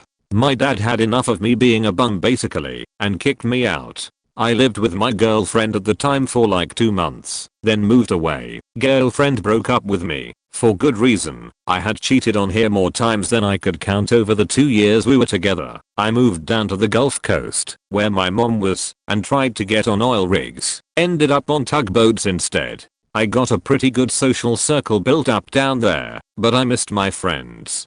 Everyone saying come back, blah blah blah, but when I moved back, and I wasn't the drug guy I quit doing, and my connected and died, and everyone was old enough to buy their own booze, and didn't need my connects anymore or had their own, there was really nothing left. A guy who was like a brother to me, I don't even talk to anymore. I guess what I did is I cleaned my life up and got a great career. Who knew bettering yourself would push you into exile? So this one is a bit of a doozy. Junior year, this girl transfers to my school from the town over, and she's like the it girl. She dyes her hair blonde, turns super tan, and literally turned into the queen bee. Well, senior year there was always an annual field trip to the Boston Science Museum. The teachers would let the students roam free, and all they were responsible for was being back on the bus by the end of the day. So the popular girl makes a huge batch of pot brownies, like 70, and basically sells them to nearly the entire senior class. Fast forward to the day of the field trip, everyone finds out as they start boarding the bus that the administration is doing pat-downs and checking bags for any drugs or alcohol before the departure. Immediately everyone starts panicking, with kids eating 3 to 4 brownies each, to the vast majority shoving their brownies into the popular girl's bag who originally made them. The popular girl eventually got pinned for everything, with people claiming she got caught by a teacher trying to stash her bag full of brownies in her locker. I'm pretty sure everyone just snitched on her when they got caught. The administration wasn't entirely that sharp.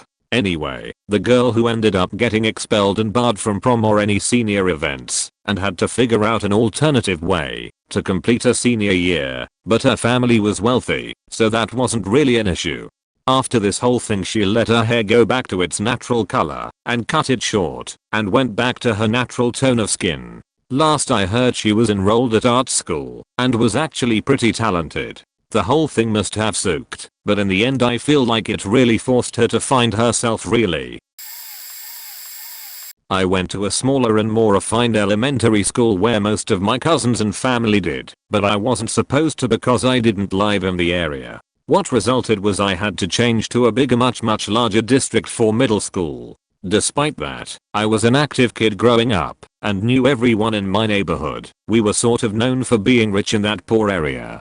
That summer I started getting acne and middle school began. All my neighborhood friends I grew up playing basketball/football, biking around, doing dumb kid stuff due to the lack of video games. Those guys and girls were popular. They knew people and I struggled to fit in. I didn't know the right people, pop culture, or how to make friends in a new school. What resulted was an awful middle school experience of being bullied that snowballed 4 years into fighting, and various other trauma that I'm still recovering from in my mid-20s. Never became popular at school. Ended up losing all my friends in the neighborhood. Stopped going outside, gave up on sports, and escaped to video games and anime. My saddest memory is when my longtime childhood friend, whom his grandma lived next to me before he moved into the neighborhood, telling me he would be really sad if I, his best friend, wouldn't be at his birthday party. He never saw how the other kids treated me, I guess. I don't think I've had someone use that phrase directed at me since. I played tennis throughout high school with this girl named Jackie. Jackie was very well liked at school, pretty, and had a lot of boys either interested in her or chasing after her. She was a bit rude and dismissive with the younger girls on the team, myself included, so we weren't her biggest fans. In my sophomore year, Jackie was an 18-year-old senior at this point. My friend Lauren's cell phone went missing after practice one day. She was really nervous and stressed about the situation. since it was her second cell phone and her parents told her if she lost the second one, she would never be receiving a cell phone on their dime again. A lot of the girls on the team took an extra hour after practice to search the locker room, but we couldn't find the phone. She got chewed out by her parents that night, but once the next cell phone bill rolled in, it was clear that someone was still using the phone to send texts/calls, so her parents let her off the hook. Now it was a matter of finding out who stole the phone. After some sleuthing on the part of another friend, we found out that it was Jackie. Even worse, she was using the phone to send sexually explicit text messages to her 13-year-old boyfriend who was in 8th grade at the time. Like, really hair-raising shit. She was kicked off the team and ostracized by everyone. The last time I saw her was when I was visiting home from college. I took my teen sister to the cheesecake factory for a post-exam celebratory slice and Jackie was our hostess for the afternoon. She avoided eye contact with me the whole time. This kid in my school, elementary by the way, the kid got bullied so much he moved after 5th grade. Alright, so basically this kid, that I'll call Richard, was really popular. All the girls had a crush on him, basically what most popular kids get. Well, one day we were playing football and Richard needed to use the bathroom. The teacher was one of those you should have went during lunch kind of teachers, so she said no. Richard asked at least 20 times and the teacher wouldn't budge. Finally Richard gave up and decided to play with his team. Richard was chasing me because I was about to make a touchdown when all us hit a most disgusting fatched. At first we just laughed it off and made jokes because we thought it was just a fatched. We didn't think anything of it because that was his type of humor. But then he got all embarrassed and red. We could all tell something was up because usually he would say some joke about it and laugh, but this time he was just silent. We asked what was wrong and he just tried covering his ears with his hands. While he was telling the teacher to come, he accidentally raised his hand and we all saw the sheet. Let's just say for the rest of the year people would walk past him and say stuff like never trust a fatched. He got bullied every day and was too scared to talk to anyone anymore. Personally I think he deserved it because while being the most popular kid he was also an absolute dick, hence why I called him Richard. I'm Australian so I will use different terms to Americans. YEAR equals GRADE, primary SCHOL equals ELEMENTARY school, KINDY apostrophe S equals KINDERGARTENERS. This was in year 5, so I don't know if it counts as an actual school, but I'm writing this anyway. This really pretty girl came to my primary school midway through year 5, and after about a week about 10-20% of the boys had a crush on her. She instantly became popular and sat with the popular girls. We all noticed that she was shy and didn't talk to us, but lots of guys didn't care for some reason. After a few weeks, we noticed that she was a bit of a bitch from the slight amount of talking she did and the death stares she would give us. She was also mean to people, and one time she accidentally dropped her chair on my friend's head when he was on the floor, which is fine. He was the one who was crawling around on the floor, but she refused to say sorry. She almost gave him a concussion, and after about 10 minutes of fighting with everyone in the class to just say sorry, she didn't. But no one noticed how much of a bitch she was until the end of the year, when we year 5s were told to take care of the kinders coming through orientation. We would meet them and be assigned one to take care of for the next year when they were in kindy and were in year 6. We were excited because the kinders are always really nice and cute and fun to talk to. I was assigned to the beach girl's little sister. I sat down with her and tried to talk to her, but she didn't talk back. This was normal because none of these kids had ever really been away from their parents for more than 3 hours, and most of them had practically passed out from crying.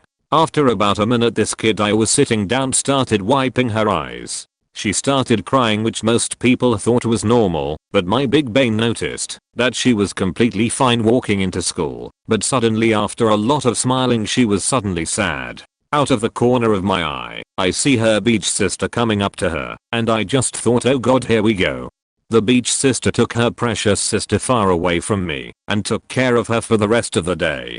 I was assigned a new kid which I was completely fine with. This one was a lot nicer. She was great. She would see me every morning and hug me, and I would have a conversation with her mum about stuff. Turns out the beach girl had had a little conversation with her sister prior to the orientation. She instructed her sister to scream if she was put with a boy.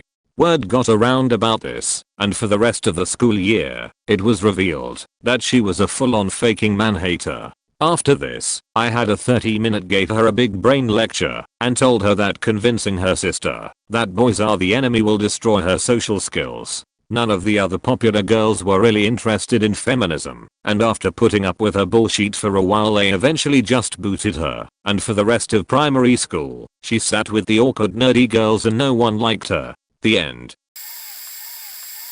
I was the popular kid in elementary school. I hung out with all the cool kids during lunch and recess. I was really smart for my age and people enjoyed having a smart friend help them with homework. I technically wasn't a nerd yet. Most of them weren't super smart considering their age, so they focus more on athletics, but being an asthmatic I didn't join in when they played soccer or football. In 2nd grade I met this kid named Jake. He was a little quirky and was really smart for a 7-year-old. He was really interesting and showed me a lot of cool science stuff. People would often pick on him because he was a meek child and didn't stick up for himself. Eventually I got fed up and I started defending him. If anyone had a problem with Jake they had a problem with me. I even yelled at teacher for basically screaming at him and trying to physically handle him back into his seat. Eventually I began to lose friends left and right. Friends who used to hang out at my place didn't want to come over anymore, but it was okay because Jake stuck around. Eventually I moved cities and I never saw Jake again. I never did understand why so many friends dropped me, but a year ago my mom told me that Jake had autism and it clicked in my head why my friends left. They saw me as a weirdo for being best friends with the autistic kid, but I have no regrets. It's better to have integrity than popularity. A girl from my school, following the crowd here and calling her Karen was quite literally blacklisted from our school for multiple things. First off, Karen used to be a super popular girl, especially in the theater community. She was the traditional pretty girl, had a halfway decent singing voice, and was dating one of the school hotshots. However, she ended up bringing her whole setup down in the span of 3 days. What caused it? Well, she had unprotected sex with her boyfriend. Keep in mind that she was 1 year older than him. She was a junior, he was a sophomore, and I was a freshman at the time. Both of them were really young, but it was especially shady since she had been held back a year and was technically an adult. Instead of keeping her damn lips shut about it, she set up this absurd story about how he raped her and intentionally came inside her to get her pregnant. This was already debunked by her posts on Snapchat, where she explained that she had the best night ever with him and him confirming that he didn't even come close to coming inside her. That already caused her to lose a good majority of her friends, since an 18-year-old admitting that she had sex with her 16-year-old boyfriend was crossing a bunch of lines. It got so much worse when she tried to pull the victim card. She made up a bunch of lies about how she was raped, but by someone else at the school. False. How her father raped her. Really false. She now had a grand total of 10 friends at this point, and finally landed on the most logical excuse for why she couldn't decide what happened. I have cancer, leave me alone. The real kicker about this is that another student had been diagnosed with leukemia a year prior and ended up dying from it during that school year. Even her most devoted friends dropped her ass and told her to get help and got the authorities involved when she threatened them for daring to abandon her in her time of need. Turns out she wasn't pregnant, didn't have cancer, and was never raped, but it was revealed that she did sell drugs and drink heavily on the side, so she was banned from my state's schooling districts and sent to juvie. Never heard from her again, but that was the fastest I've ever seen someone's life crumble to pieces. In my high school there was kind of a popular group that had been really close since elementary school, but they were all pretty well liked. 2 of the girls in that group had been best friends since kindergarten. We'll call them Sarah and Emily. Emily started dating a guy we'll call Joey that was also in that group. In 7th grade they started dating all the way up to our senior year. I was in government with Emily, Sarah, and Joey, and they sat in front of me all year. The class was right after lunch, and one day all of 3 of them didn't show. and word got around fast as to why they didn't. I mean so fast it was like one of those teen movie moment montages where they go around the school and show people's phones going off at the same time after something dramatic happens. Everyone in the senior class knew Joey had admitted to his girlfriend Emily during lunch that him and Sarah, aka her best friend since they were 5, had been sleeping together off and on for like 2 years. Emily and Joey eventually came back to class a couple days later, but Sarah went like a month and a half. W/O showing once she did, Sarah would start having screaming matches with Emily in the middle of class and even threatened to kill herself one time on Twitter if Emily didn't forgive her. Basically BC she lost her best friend and everyone in her group and the whole school.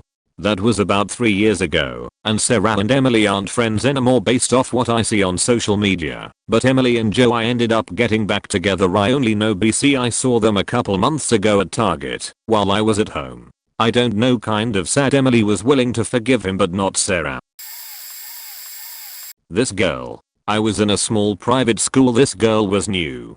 Well, call her C. She came to the school and she was really pretty, nice, funny and all that. The popular guy, well, call S, was literally loved by everyone. He was kind and forgiving and was really good with the kids who had mental problems and illnesses, and when I say no one disliked him I mean no one.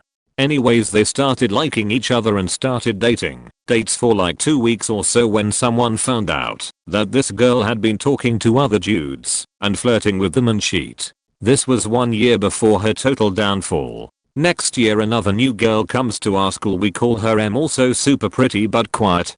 Starts dating S and becomes #besties forever with C. Anyway, S started becoming a total cunt bag. He was okay overall, but people started to see through his bullshit and realized he started changing for M. I was best friends with S and the first to let him go and tell him to stop this crap. I found out that M was talking to like 6 other guys, using him for his popularity, and I told him, and he didn't believe me. When this info got confirmed, both the girls were hated by everyone. They ruined everyone's favorite guy, talked shit about everyone, were super conceited, and C spread rumors about M. When M was getting too much control, M went to high school because she was older. C still goes to my school and hangs out with another girl who once drew Nazi symbols in Sharpie on the trees. S is now everyone's favorite guy again, and we are back to being friends. And I deck if this is important, but I'm a girl, so they really hated me for being honest with him. She lied about being an Aussie, was a Coraboo, and lied so much. Let me list her lies. I'm an Aussie. I used to figure skate, though I confronted her about the figure skating thing, as I'm in training right now for figure skating. When I asked her about her retirement, she said, oh, I kinda just stopped. And also I asked if she could help me with my jumps, Axel specifically, and she said, what's that? My mom remarried to a billionaire SMH. But you still can't buy that $1 lunch in the canteen. My parents are planning to make me have amnesia. As far as I know, amnesia is not something gained through surgery. But she said I'll do surgery now and went offline. When I confronted her, wait, don't you have to get brain damage for that? She said, wait, I don't know, unless the parents are sick as holes. No one does not do intentional brain damage to their own child. P.S. She came to school remembering everyone's names. Amnesia my ass. She also faked about being in a relationship with a boy, which his name was supposed to be Mason. She showed pics, but I knew it was not her. Her hair was dyed. And keep in mind, we're all around 11 to 15 in high school freshman year. But then she has a really big lice infestation on her head, and lice do not appear on already chemically treated hair. The dude in the pictures was obviously not her boyfriend, as he always didn't have a face. Heck, she made a fake messenger account to add to the group chat of our class. I know it was her, because if her boyfriend was an Aussie, he would have better grammar than her. But her grammar is broken English plus Visaya, our first languages. I didn't confront her publicly, but only through private converse. I'm so afraid to exposing her. So many people believe her but some do know she's more plastic than my grocery bags. I just keep it to myself, but over time, she lost her popularity because someone had been exposing her one by one, and it's not someone I know. Probably her bigger sister or whatnot.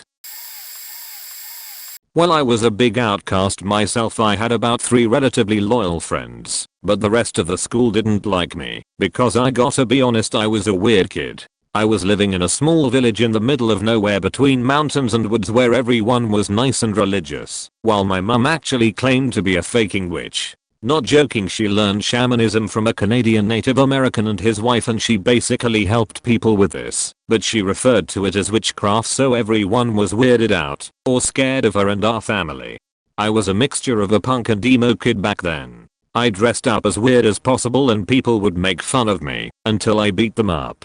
After a while they let go of me because they realized that I'm not really weak, but they still did not like me. On the very last day, before I moved out of this shithole, I openly confess my love to my crush from the last 3 years. About a year ago she gave me the rest of an ice cream cup with a plastic spoon because she couldn't finish it, and it made my day. I was so faking happy that day, and I kept the plastic spoon until then. I showed her the spoon and asked her if she could remember. Everyone noticed it, and they were super supportive even though she did not like me back, which I kinda knew, but I still wanted to tell her that I liked her. One of the more popular kids even went up to her and told her to at least give me a kiss for my bravery, and even to she refused to kiss me, and I told her she doesn't have to do it. She was flattered and super nice to me. Everyone suddenly liked me, and then I moved away forever. There was a guy in my year at secondary school, mountain of a guy for 14 years old, like a beast. Wasn't the smartest, was an asshole, always bullying people because he knew no one dared try and stand up to him, but was popular because of this, one of the alpha sorta thing. Anyway, there's also this other popular kid, but like the genuinely cool, popular, chill, talented, nice to people, nerds or not, etc. But you know, average build. Beast Boy called him out one day, think it was like a popularity off or something, I dunno, and he stood up to him like a proper fine. Lunchtime, me and you, the school field. So the beast totally agrees cause come on, he's a beast. A fight kicks off between them at the agreed time, and honestly it was like watching some kinda superhero. The decent average build guy just ducked and dodged these huge swings and gave a light knock on the guy's jaw, backed out and rinse and repeat for like 5 minutes or something, and eventually the huge guy just stopped, looking totally knackered, and just drops like a sack of bricks. Cool nice guy doesn't have a scratch, proceeds to look sad for the huge guy, and just walks off shaking his head and not acknowledging anyone trying to big him up. Cool chill dude got super popularity points forever pretty much, and Beast Boy was completely knocked, stopped fighting or picking on people, and sorta faded out of the popular leadership. Though Mr. Awesome hung out with him now and again, almost like he felt bad he'd shown him he wasn't indestructible. In high school, there was this one guy that everyone got along with for the most part. He was pretty cool and very smart. Our chemistry teacher was super tough. It wasn't uncommon for students to study their asses off and still have to retake her class. Not this guy, though. He slept through her class and still passed with flying colors. Chemistry was just his thing, I guess, and he's probably the only student who slept through her class that she still liked and thought highly of. Anyway, so there was this girl he was dating for a while, and our chemistry teacher warned him to be careful. I don't know why. I guess she saw some of the warning signs we all as high school kids missed. They eventually broke up, and she began dating one of my friends. Then, one day, my friend and I were intrigued, and we were made aware of something going on. I can't remember how we found out, but it was during class and we were close to the stairwell. I think my friend ran out to help. For some reason, the girl and the cool kid were alone in the stairwell. These particular stairs were concrete and completely enclosed, and had no cameras. The cool kid threw the girl, or pushed her, and she hit her head pretty hard on the stairs. He wasn't seen for a while after that. I think he left campus before she was discovered by a class that just so happened to be passing through. I don't know exactly how badly she was injured, but I know she had to go to the hospital, was also out of school for a while, and she had to take medication for a head tick or something that resulted from the impact of the hit. And he very quickly became one of the least liked kids in our school. I was this kid, I cared too much about my unpopular friends. But honestly, I completely regret siding with these people. If I didn't, yes I may be a kinda different person, but at least I wouldn't feel like I'm messing up all the time. I look to my old friends and see how happy they are, and I'm being dragged down by mine. Hypocritical people who act dumb, so life is easier. People I need to watch what I say, so I don't make them mad. People who I'm kinda afraid to be myself around. A rebellious kid who longs for adventure in the outdoors. They just sit inside and play video games. There's a whole unexplored woods near our house but nobody to go with me, and I don't want to go alone. But I know they love and care about me. I know they need me. I know I would break them, and I do have fun with them. It's just not what I want. I just want to be happy. But that's being selfish to them. A real friend always stays by their side. A real friend never asks for anything. A real friend is happy where they are. I can't have dreams with these people, but I love them. I want to leave, but I'll break them. I can't just reach out to them again, because I'm too afraid to hurt my friends, so the cycle continues. One day I'll get out of my hellhole of a town. Maybe then I can make better friends and be happy. I got to see most of this unfold. Went to an extremely preppy private Episcopalian high school. We had to go to maths every day, the whole 9 yards. It was as fun as it sounds. Extremely religious school that really talked up their star Christian athletes kinda deal. These guys were made up as these super kind, giving dudes, real pillars of the community. Everyone knew these guys were assholes, dumb ones at that. But their parents donated the most money, so they got away with pretty much everything.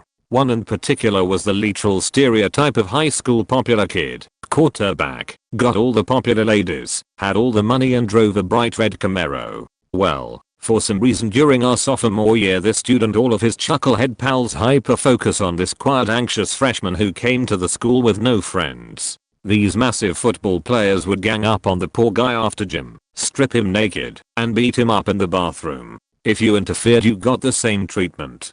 It got to the point where the freshman stayed mobile all day, walked around while he ate lunch, to avoid running into them. It was really sad. Anyone that tried to hang out with him ended up being a target too. But one day this kid turns it around in a heroic fashion. Turns out, he was walking around and getting a feel for when the footballers split up, found the quarterback alone. One day, freshman jumped him and whipped the absolute shit out of him. Captain Big Scary Quarterback went to the dean about it. The entire school turned on him. He left a few weeks later.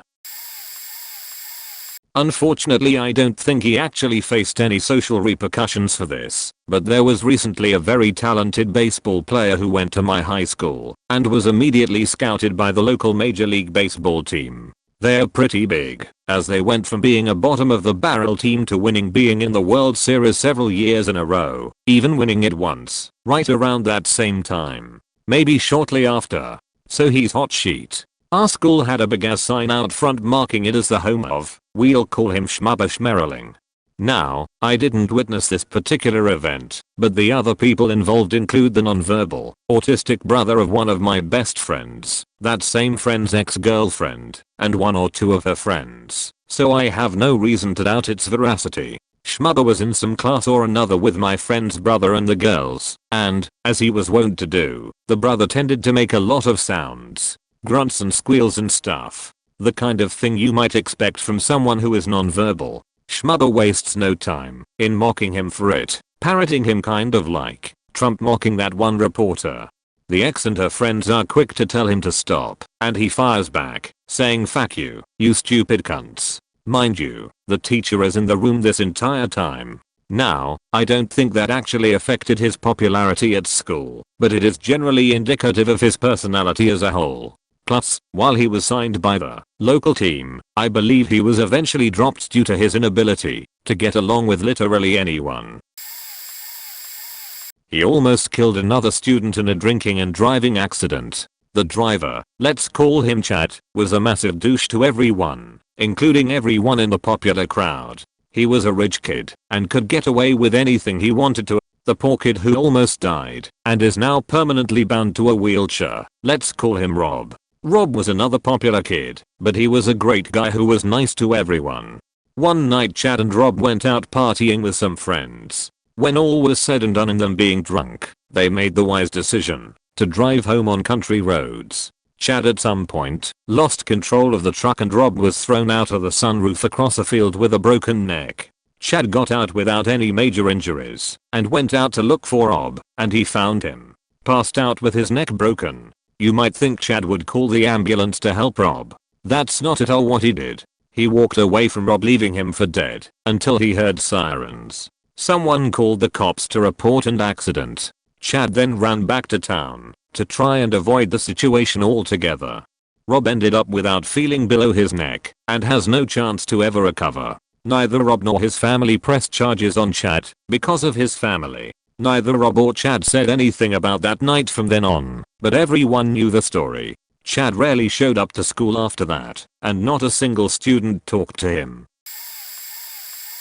The kid had severe OCD and was very abusive towards his girlfriend. He would constantly ask where she would go, ask to look at her phone, etc. Nobody really knew about this. She was very closeted about their relationship.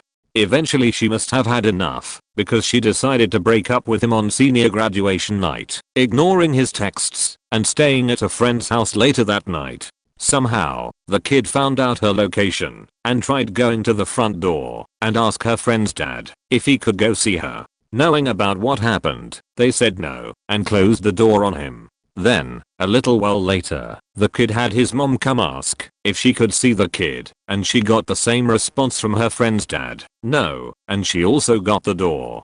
Her friend's dad is the chief of police of a town nearby, so he went and had some off-duty cops come sit near the house. About a half an hour later, the kid tried showing up one more time, and the cops approached and told him to leave the property or else he would be under arrest. He complied and didn't bother her again. I don't know if he still tries to stalk her, but all I know is that most of our class now despises him, and only a few of his close friends still hang out with him. She wasn't the most popular, but she was high up there. Then her dad killed her mom's boyfriend. Everyone was with her until the details came out. Her dad had been stalking her mother and snuck into the house while the couple was getting marital in the bedroom. He waited in the hallway, waited until they were done, and then walked in and shot the boyfriend 3 times, once in the face with a double-barrel shotgun. He forced his ex-wife to remain in bed next to the now faceless boyfriend, who he commented sure was taking a long time dying. He suggested they have sex while they wait for the guy to die. He insisted it was in self-defense, even after the police pointed out that he had cut the phone lines to the house before he went inside and taken the ex-wife's cell phone with him when he left. It wasn't the murder itself that turned everyone against her, it was her legendary temper, and that she expressed zero concern or remorse for the victim or his family, and would insist to anyone within earshot that her mother was crazy and an unreliable witness, and that her father was acting in self-defense. I eventually went to law school, and she has messaged me through social media several times over the years asking me to help get her father released from prison. Diligent nerd that I am, I used my secret lawyer ways to read the various court documents, and there's no way I'm helping get that guy out of prison 22 years, and he still sees himself as the victim. I'm so happy I get to tell this story. Dude's name was Brett. We had mutual friends, but I didn't like the dude. He was a classic bully. Tall, kinda muscular, played football, rich and handsome I guess. Anyways, he would always show up at hangouts and parties my buddy Ellen threw. He and I never had a problem, but he just came off really douche. Anyways, long story short, Ellen invited some of the younger classmates out to his house one weekend to ride 4-wheelers and stuff. Ellen hated when the younger kids felt left out, or whatever. Anyway, that night there were probably 8 to 10 people hanging out at Ellen's and Brett showed up. Immediately he started faking with this one kid Alex. Alex was short, kinda dorky, and this was his first time hanging out with us. We had been having a good day with the dude and we were his first high school friends as he called us. Brett kinda picked on his size, and we told him to chill. Later that night we were hanging out in Elm's barn. It was huge, and we hear Alex start yelling in the back. Faking Brett walked up behind him with a pair of clippers and shaved the damn line up the back of Alex's head. Ellen went off and shoved Brett, who immediately started in with "It's just a joke, it'll grow back," but we weren't having it. My cousin Eric and his best friend Neil turned on a water hose and started spraying Brett, who ran to his truck and left. We all apologized to Alex, and he wound up over the years being a permanent member of our group. The story got out about what Brett did to Alex and people kinda turned on him. Shut out at parties, girls calling him an asshole, etc. This was back in like 05-06. Brett gained a ton of weight and his hair is really thin now. Alex graduated at Knox and is married to a really good looking lady. Ellum still lives at home and throws parties in his garage when we come back to town. Eric and Neil still occasionally laugh about spraying Brett with the water hose. Slightly related, but where I'm from there's 30 people or so in each class, and if you don't fit their small town lifestyle you were a loser. I played sports and talked sports all of high school with basically nothing else in common with my own group, and to me that was okay. Skip to now being in my second year of college and I realize how little most of them mean to me. My best friend is the only one I still talk to regularly because we have things in common. He's been my best friend since kindergarten and I just found out he still liked Legos and was an anime watcher last year because our school couldn't judge him anymore. That's how badly you had to fit the other kids' mold or you became an outcast. You couldn't like things unless they were the norm, and for athletes you either smoked weed and partied or you only cared about farming and that kinda stuff. For me, I didn't like that stuff. I'm so happy I'm out and now have friends like me, into sports but nerdy. I told my best college friend about my love for Naruto just yesterday, after knowing him a year, because I thought he'd judge me like high school. That's how much high school basically sucked for me, even though I had a lot of friends and honestly the underclassmen loved me and my best friend, because we let sports be fun for them instead of acting cool. But I really waited a year to talk about something I love. Yeah, it's Naruto Sumi, even though I knew he had similar feelings about Star Wars. First thing he told me, when he could tell I didn't even like talking about it out loud, was I'm not gonna judge a friend for liking something. That really made me rethink just how dumb it was to not want to talk about it. He actually listened to me and was interested in talking about Naruto and why I like it for at least a half hour while we ate panchurus, and it was one of the best experiences I've had with a friend in my life. After that we just sat for about an hour talking about different nerd stuff and the best possible superpower to have, if you could choose. Spoiler alert, it's teleportation. TLDR, small schools suck and everyone there isn't accepting of you. If you like something different, do your future kids a solid and let them go to a school where they have actual options for friends and encourage them to be themselves. A cheerleader sophomore year was taking videos of the girls in the locker room changing. She also put a camera in the track house, which was used for after school practice to shower and change if needed, and took video of some girls showering. I think she even took a video having sex with a guy. This might just be a rumor to add on to the others. She apparently was uploading them onto this web page for money. People were paying to see these underage girls naked.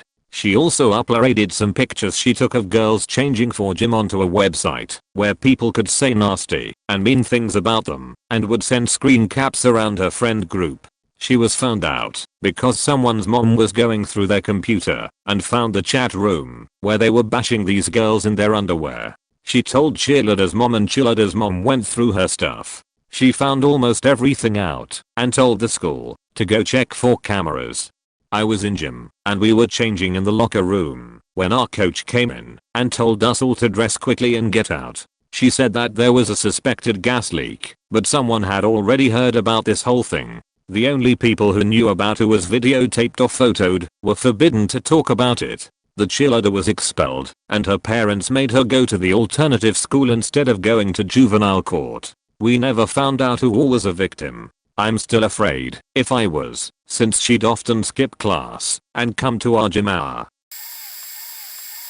Oh boy, this one is an interesting story. So there was this kid at my school who was pretty popular. Let's call him Mark. He was a bit edgy, but was also charismatic, so everyone liked him. Well, one day an assembly was called for some student government bullshit, and everyone who wanted to be a candidate for the next year had to give a speech regarding what they'd do if they were elected. Mark had decided to run for student council president, and a lot of people thought his speech would be generic stuff like all the other students had talked about. He started his speech out pretty well, proclaiming how good our school was and how amazing the faculty were. Then, his speech took a dark turn. He started talking about the recent fight that had happened at school and demanded for harsher disciplinary action. He then went on to say that the fight had happened because both of the individuals that were in it were black. He calls for increased supervision and decreased privileges for minorities, and at this point one of the teachers hurriedly approaches the podium and tries to grab the mic. As the teacher is grabbing the mic, Mark screams out the only good nigger is a dead nigger, and is subsequently escorted off stage by 2 other teachers. Students and teachers alike were shocked, and my friends and I were looking at each other like, did that really happen? Naturally, the crowd of students erupted with confusion and anger in our voices, and the assembly had to be cancelled since the teachers could not get us under control enough to finish the student council meeting. I later found out through a friend that Mark had a bet with his friends on who could pull off the edgiest prank at the school. I'm not really sure how what Mark did qualifies as an edgy prank, and he was a junior, so I'm not really sure why he decided to do that knowing he had at least another year at the school. All I know is that he got suspended for some time, and when he came back, nobody really talked to him besides his circle of close friends. I saw her 2 years after I graduated. She was working at the baseball field in our town. She tried to apologize because she bullied me throughout elementary school and junior high, but I told her I didn't associate with perverts. Someone had said she's even on the sex offenders list, but that could be a rumor too. After she was expelled, no one spoke of her. It was like she fell off the face of the earth. This is a gold thing to talk about for me. This is how it went down. The guy I'm talking about was in 3rd semester before his downfall, and super popular a year ago. He used to hang out with me and some friends of his who were also my friends. Yes, it's bold enough to say I'm not an introvert myself. He used to talk a lot about things we would do in the weekends, like play video games and cheat. And he at least had a new girlfriend every week, hopefully breaking up with each one properly, but to the point. One day, the final stage of the semester was absolute chaos for him. He always forgot stuff to bring that the chemistry teacher kept asking for along with the rest, that he eventually started stealing utensils and worksheets from other students, including me, when I realized my calculator was missing once. And turned out he had it. Once everyone found out, they reported it to teachers, and he was given fair warning for the things he did, but he didn't apologize properly to any of us, and simply thanked us casually for the stuff he borrowed. Fast forward a year later, he sits alone, or at least with some guy he meets casually once in a while. No one from the previous term has forgotten what he did, or even bothered to give him anything in class since, and worst of all, the teachers keep really close tabs on him. Some may say that it will be forgotten eventually, but my former classmates kept spreading the situation throughout the entire school, and I'm honestly surprised that such pressure didn't force him to transfer schools. I honestly think it's his own way of atonement, but I don't know myself. Although temporarily a outcast, I got jumped in 7th grades by all the cool kids. Literally have no faking idea why they started running up behind me in a threatening way. I pulled one guy away, then they all jumped at me and proceeded to kick my ass. Everyone got hold of it. They were made outcasts for some time. Although it doesn't end well for me, they literally got no punishment except a warning.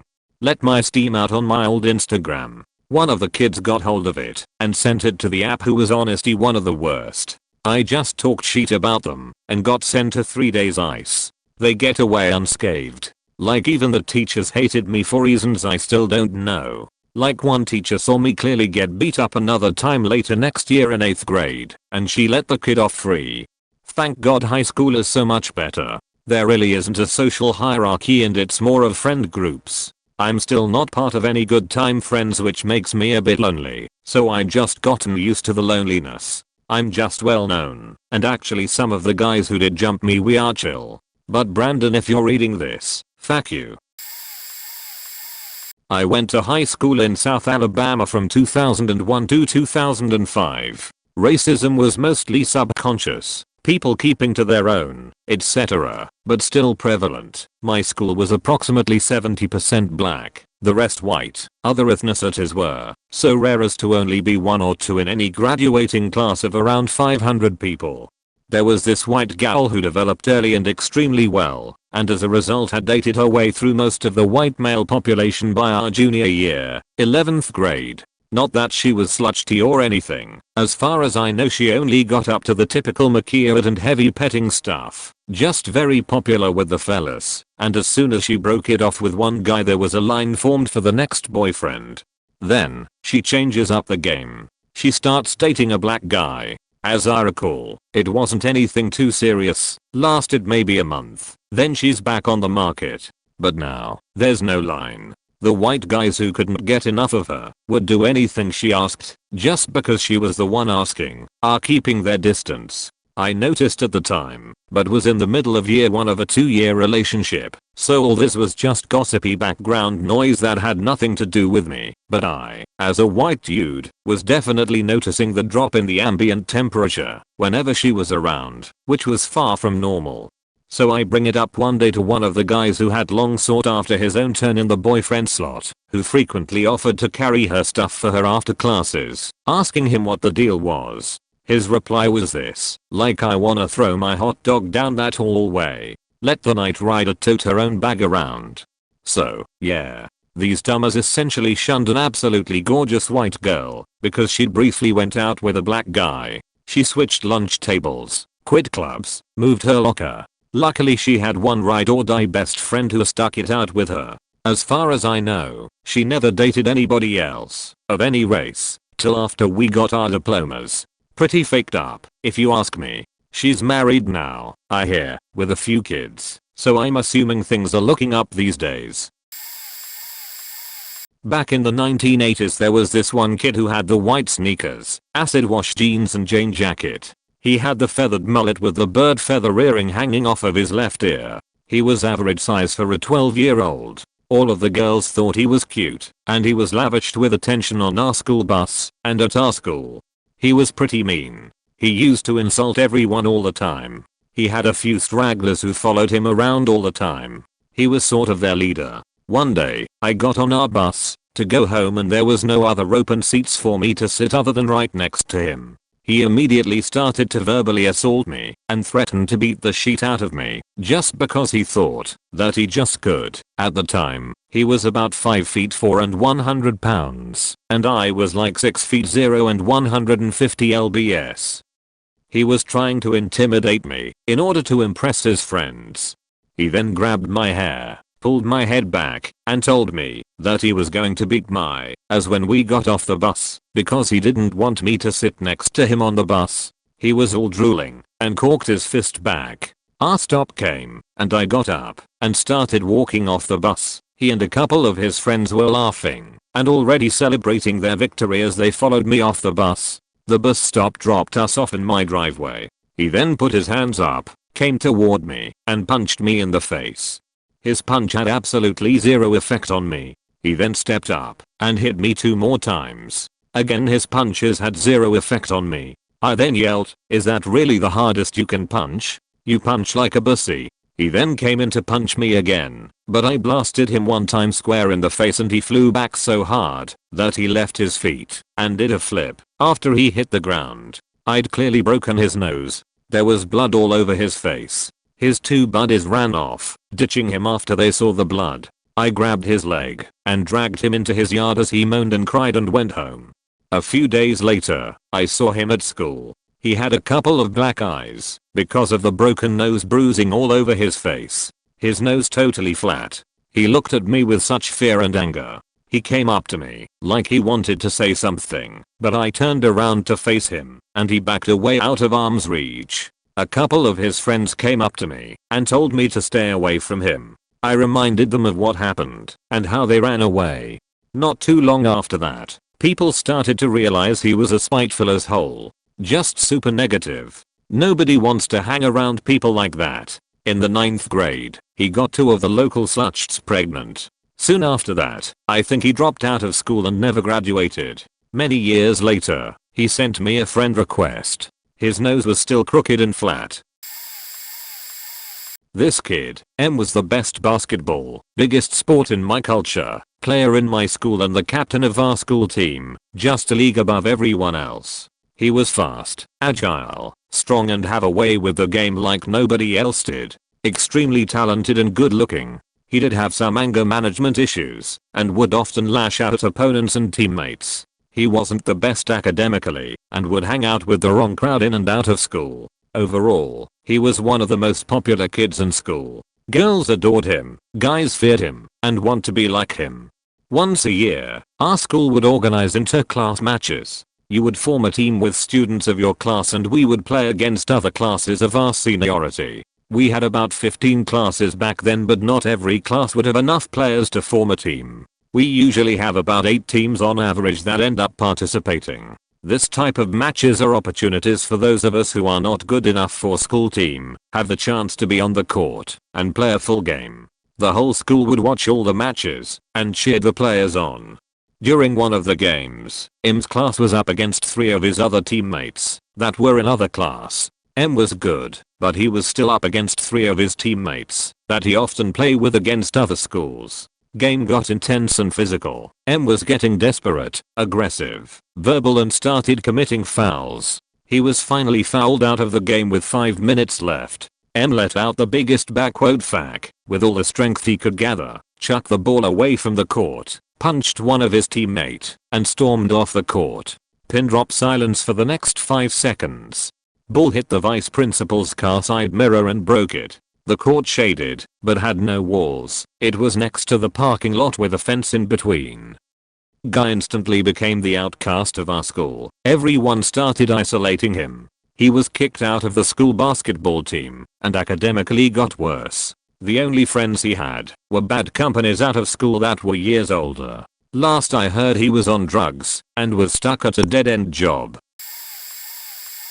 I have 2 stories, both involving parts of a power couple, I guess. That is the right term, but goddamn it sounds cringy typing it. The guy, quarterback, was wanting to experiment and had his girlfriend, popular cheerleader, shove an industrial flashlight up his ass. The girl took a picture and sent it to her friends, because why the fuck not, it was funny. Trust me, it was, I saw it, and it eventually spread. Quarterback punches cheerleader and he got suspended for a while and they broke up. Of course the quarterback was bullied heavily. That was a fun time. For his birthday people got creative and got a massive flashlight and cut up an equally massive dildo and glued the 2 together and suction cupped and glued the flash dildo to the hood of his car. Then after the breakup the cheerleader felt guilty and eventually got depressed, started doing a lot of drugs and dropped out. She even started faking a trailer park meth dealer. Last I heard she was pregnant, but who knows. Between this goofy sheet, a cult of trench coats wanting to start a sovereign nation in the hills of Montana, a couple bomb threats, and sprinkle in a few pregnancies, my experience in high school was pretty entertaining. His kid brother died. I went to middle school, and the first 2 years of high school in the middle of nowhere. That happened to be an hour away from a decent sized city and there was a lake. So some people lived around there and commuted to the big city. A ton more do now as the city has gotten much bigger. A family moved in from the Netherlands and the dad commuted down to the big city. Otherwise there would really be no reason for a foreign family to move to now Erisville. The older kid was pretty popular at school because he was a nice kid and foreign, so was really interesting. There might have been one other foreign family around at most, so people were interested in him. Again, super nice kid. We hung out a decent amount as we lived on the same street, pretty popular. And then one day his younger brother fell in the lake and couldn't get out. I think he was kind of trapped between the dock and the boat or something. My friend and his dad got him out of the water, but couldn't resuscitate him, and he ended up dying. He wasn't the same after that. No one was mean to him at all, but he was definitely withdrawn, and they ended up moving away at the end of the school year as the mom just couldn't stand living in that house anymore. It did cause the county to go through and put up road signs for all roads though. The ambulances couldn't find their house at first because they lived off a small street off of another small street and their street didn't have a road sign. Don't know if it would have saved the younger son or not if they'd gotten there earlier, but the county decided they didn't want to find out in the future, so put up street signs for every street, regardless of how small it is. This girl I knew wasn't popular, but she was well known for being mean and causing drama. She was also my friend. I was able to deal with her because she was super nice to me, but sometimes the things she did would make me question my friendship with her. There was never one class where people didn't mention her name.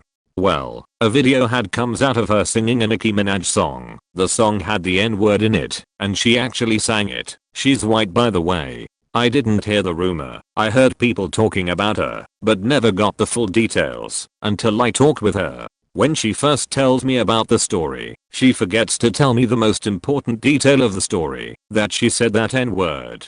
She kept saying there was a video going around, and she was singing, and didn't know what was going on. I had to ask her questions, because she was obviously not going to tell me. Eventually she told me the truth, then kept on telling me that what she said wasn't wrong.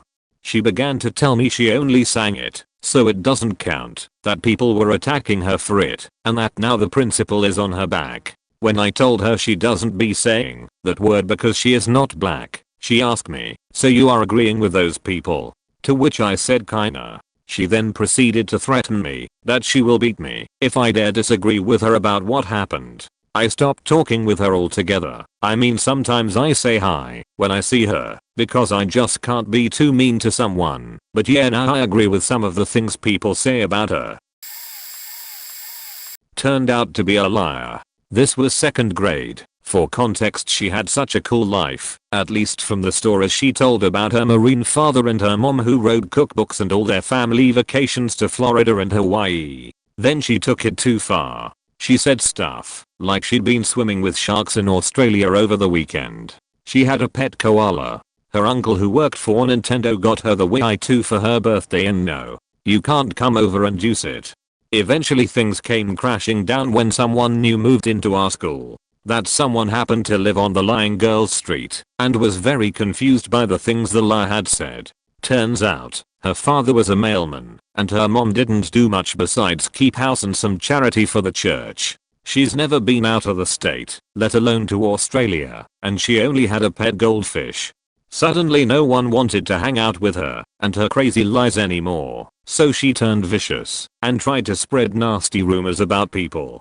She told teachers blatant lies about people hitting her, stealing from her, and other nasty stuff. Luckily they were savvy, and she got a talking to by the priest, Catholic school, about the son of lying. The other kids though, they believed some of her shit, before the priest cleared things up, and especially what she said about me. I have no idea what it was, since no one would tell me, but I lost all my friends, but one that year. Fuck you, Hannah. Sadly I was the cool kid that became the outcast. When I was a kid I was bullied relentlessly, but when middle school came around, bullying wasn't cool anymore. People started to actually get to know me for who I was, and I became popular real fast. Finally happy with having friends, I devoted my life to making sure everyone knew they were loved. I baked birthday cakes and would bring them to school for my friends. Draw everyone pretty pictures. Give comfort to anyone who felt sad or alone. As I went into high school I kept this same lively and comforting energy, finding myself just as popular there. But my sophomore year I finally agreed to be someone's girlfriend. He was kind, I could open up to him, and I thought we really connected. Little did I know he was bipolar and had borderline personality disorder and stopped taking his meds because his mom thought he was perfect just the way he was. He started pressuring me along the bases extremely fast. I had talked to a mutual friend about this, and I decided I should tell him I want to slow down. He then beat said mutual friend into a pulp. I was scared and didn't know what to do. All those months I spent pouring my thoughts and feelings to him. He knew how to hurt me. He knew that I didn't value my life and happiness like I valued my family and friends. And he abused that. Anyone I tried to reach out to he beat. Anytime I didn't do as he ordered he threatened to hurt someone close to me. If I didn't let him do me once or twice a week he would hurt a friend of mine. I was hoping that the law would stop him, but with every offense he was only given community service. When I turned 18 there was no one left in my life. No one would dare interact with me. Not bullied, just completely and utterly alone in my trauma. There was a weekend that he was out of town, and I took the opportunity to call every old friend in my contacts. No one would answer, except for one person. I then came clean to my parents about what was really going on with my boyfriend. I packed up my things, instructed them to call the police if he comes, and to change the locks. He got my house key copied. They blocked his number from our phones and all social media. With that, I left to hide at a friend's house until I could move into my college dorm. Even though he was no longer in my life, and I was starting a completely new slate with new people, the old me was gone. I started getting therapy for depression and PTSD, but it wouldn't ever be the same. I found it difficult to be comfortable around new people. No more confidence, no more fun. Even though I'm getting better and succeeding in life, I'm not very close with anyone but that one person who answered the phone that night. TLDR, I used to be very popular for how energetic and nice I was to everyone. But then I started dating someone who stopped taking medication for their mental illness. He would beat my friends if I disobeyed him, and pretty soon no one wanted to be around me. After 3 years I ghosted him and moved away. I'm doing therapy and getting better, but still none of my old friends will talk to me. And I have a hard time trusting and being fun with new people, so that sucks. Middle tier popular kid, had the dirt bikes. Dad had a pretty successful business in town, big house with a pool. He was a bit of a jerk, but tolerated. Towards the end of our equivalent of freshman/sophomore, 15 over 16-year-old, he had a girlfriend in what would be middle school. 12, 13-yo. She was tiny and petite, and young for her class. We all thought it was a bit gross, but they kept the relationship out of school most of the time, and he bragged about the wrong stuff and this put us off even more. Not long after he left school to take up a trade, but still rode his bikes and had hung out with his young girlfriend. He had a big jumping track in a lot next to his dad's work and jumped/showed off quite a bit. One day after school, the heli evac flew into and out of town very quickly. No one really knew why until the next day. Turned out he was jumping his bike back and forth, and the girlfriend ran across the landing area at the wrong time. He jumped and landed hitting her square in the head with the handlebar of the motorbike, blowing her skull apart, breaking many bones, and doing irreparable damage. She was in and out of hospital for years, and as much as I know still suffers today. I believe there was a court case and a settlement, and ongoing troubles within his family. He just ghosted town, worked a few towns over, but was very quiet. He touched base with me when Facebook blew up, but has dropped off even that. I'm sure he still beats himself up about it. This was 5th grade. I had a reputation for being super nice and polite and pretty much a good guy. I was not popular, but well liked by my class. I was also built like a brick wall, 5 feet 8, easily 130 pounds, and I carried bags of feed for my grandma. No, I wasn't a saint, I had flaws. Anyways, some kids had made it a game to jump on my back and try to choke me or ride me until I fell. Fighting games were real popular, and I mostly didn't mind. I threw them to the ground and body slammed them and everyone would laugh. A smaller guy who was like the pretty boy and popular and full of himself tried it one day. I flipped him easy, but didn't slam him because I was concerned it might hurt him.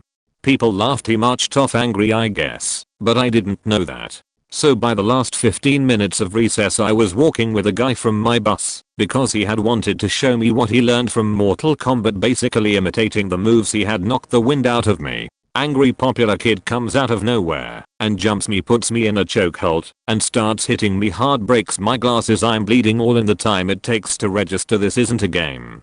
My busmate pulls him off and starts wailing on him, ends up giving the kid a concussion or something. Anyway, dust settles, school and parents are angry, and after it gets shaken out my busmate is kicked out, and I'm threatened with detention for allowing this game to happen, and because I started it by throwing him off of me. Popular kid is quickly outcasted because 1, he stopped the game, and 2, for basically beating on me. I had bruises on my head. Apparently he was holding a rock while hitting me. He moved at the end of the year, I think. Because of that kid I asked my uncle to teach me how to defend myself. TLDR, popular kid beats up the living embodiment of Mickey from Recess. Dude I knew from the daily ritual of magic, the gathering at lunch, had a super popular preppy older sister who used to give us shit for being nerds. Then she came out as gay, along with her girl friend. Turns out her friend group took this as the chance to kick out the queen bee and have someone else crowned, so they all mocked both the girls mercilessly. Her brother invited them, the couple, to hang with us, because despite the mockery she's his sister, and he had her back. She was still convinced she was going to regain her former status though, and immediately, and cruelly, turned down his offer. Her girlfriend immediately realized she was a cold-hearted bitch, and broke it off. She flips out, tells the girlfriend she was never really gay, and was just pretending, in order to out her, and expose the fact she was a lesbian. Needless to say she had precisely 0 friends after that. This was close to her graduation, so she stuck it out for the last few weeks, turned up to the formal, aka prom, wasted and abusing random people. Cops were called, because this was a private function hall with staff, who didn't like the idea of a drunk, possibly underage, abusive, screaming girl outside their venue. She was arrested for disorderly conduct, or some such, resisting arrest and assaulting a cop. It was a hell of a thing to watch. I found out later the assault was dropped, but she had to take a plea deal for the other charges, and did community service. So this kid joined in the middle of the year after winter break. His old school was a boarding school in England. The whole class is like 14-year-old, he's 14. He was popular in the beginning and everyone liked him. From where I'm from, housing is super expensive. He lives in a luxury apartment worth the equivalent of $8 million US. This kid writes using a Mont Blanc and used to wear Guxy and Supreme.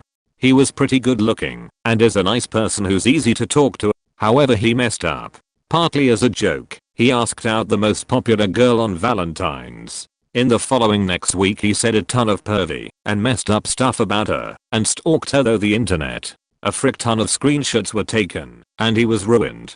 She immigrated to Canada. She was going to leave anyway, didn't have anything to do with him. In the summer, now it's September, and we've had school for a month already. He's still excluded from basically everything. This prick bullies him to gain attention. Anyway, he has a gaming PC with really high specs. He loves Minecraft the most. Recently the year made a server, and invited like 40 people, but excluded him only. I tried adding him, but the prick kid hates him so I couldn't. Anyway, tons of people nag him for PCs and money, and he's bullied and annoyed by quite a few people, especially that prick. Wish he has a better life soon. He's changed but no one accepts him. Forgive me for mobile format. When I was in 9th grade I got bullied hard by this one kid at the alternative school, who was only a year older than me. I went to the main regular high school, so it wasn't worried about it, because I only ever saw him on the bus, ride to and from school. Well, I have ADHD, and don't cope with a classroom well at all, so I ended up going to the alternative school, since I was so far behind in credits. Well, guess who was there? Mr. Butthole himself. After massive bullying from this one kid I ended up dropping out in junior year, and getting my jet just a month later. Many years later, after going from the shy cornered kid to the married man with a little girl, I changed outlet, put on some muscle mass, developed confidence, and started working a lot. Fuck bills. Well, I landed my current job with a frozen storage facility in my hometown, and have been there for about 2 years.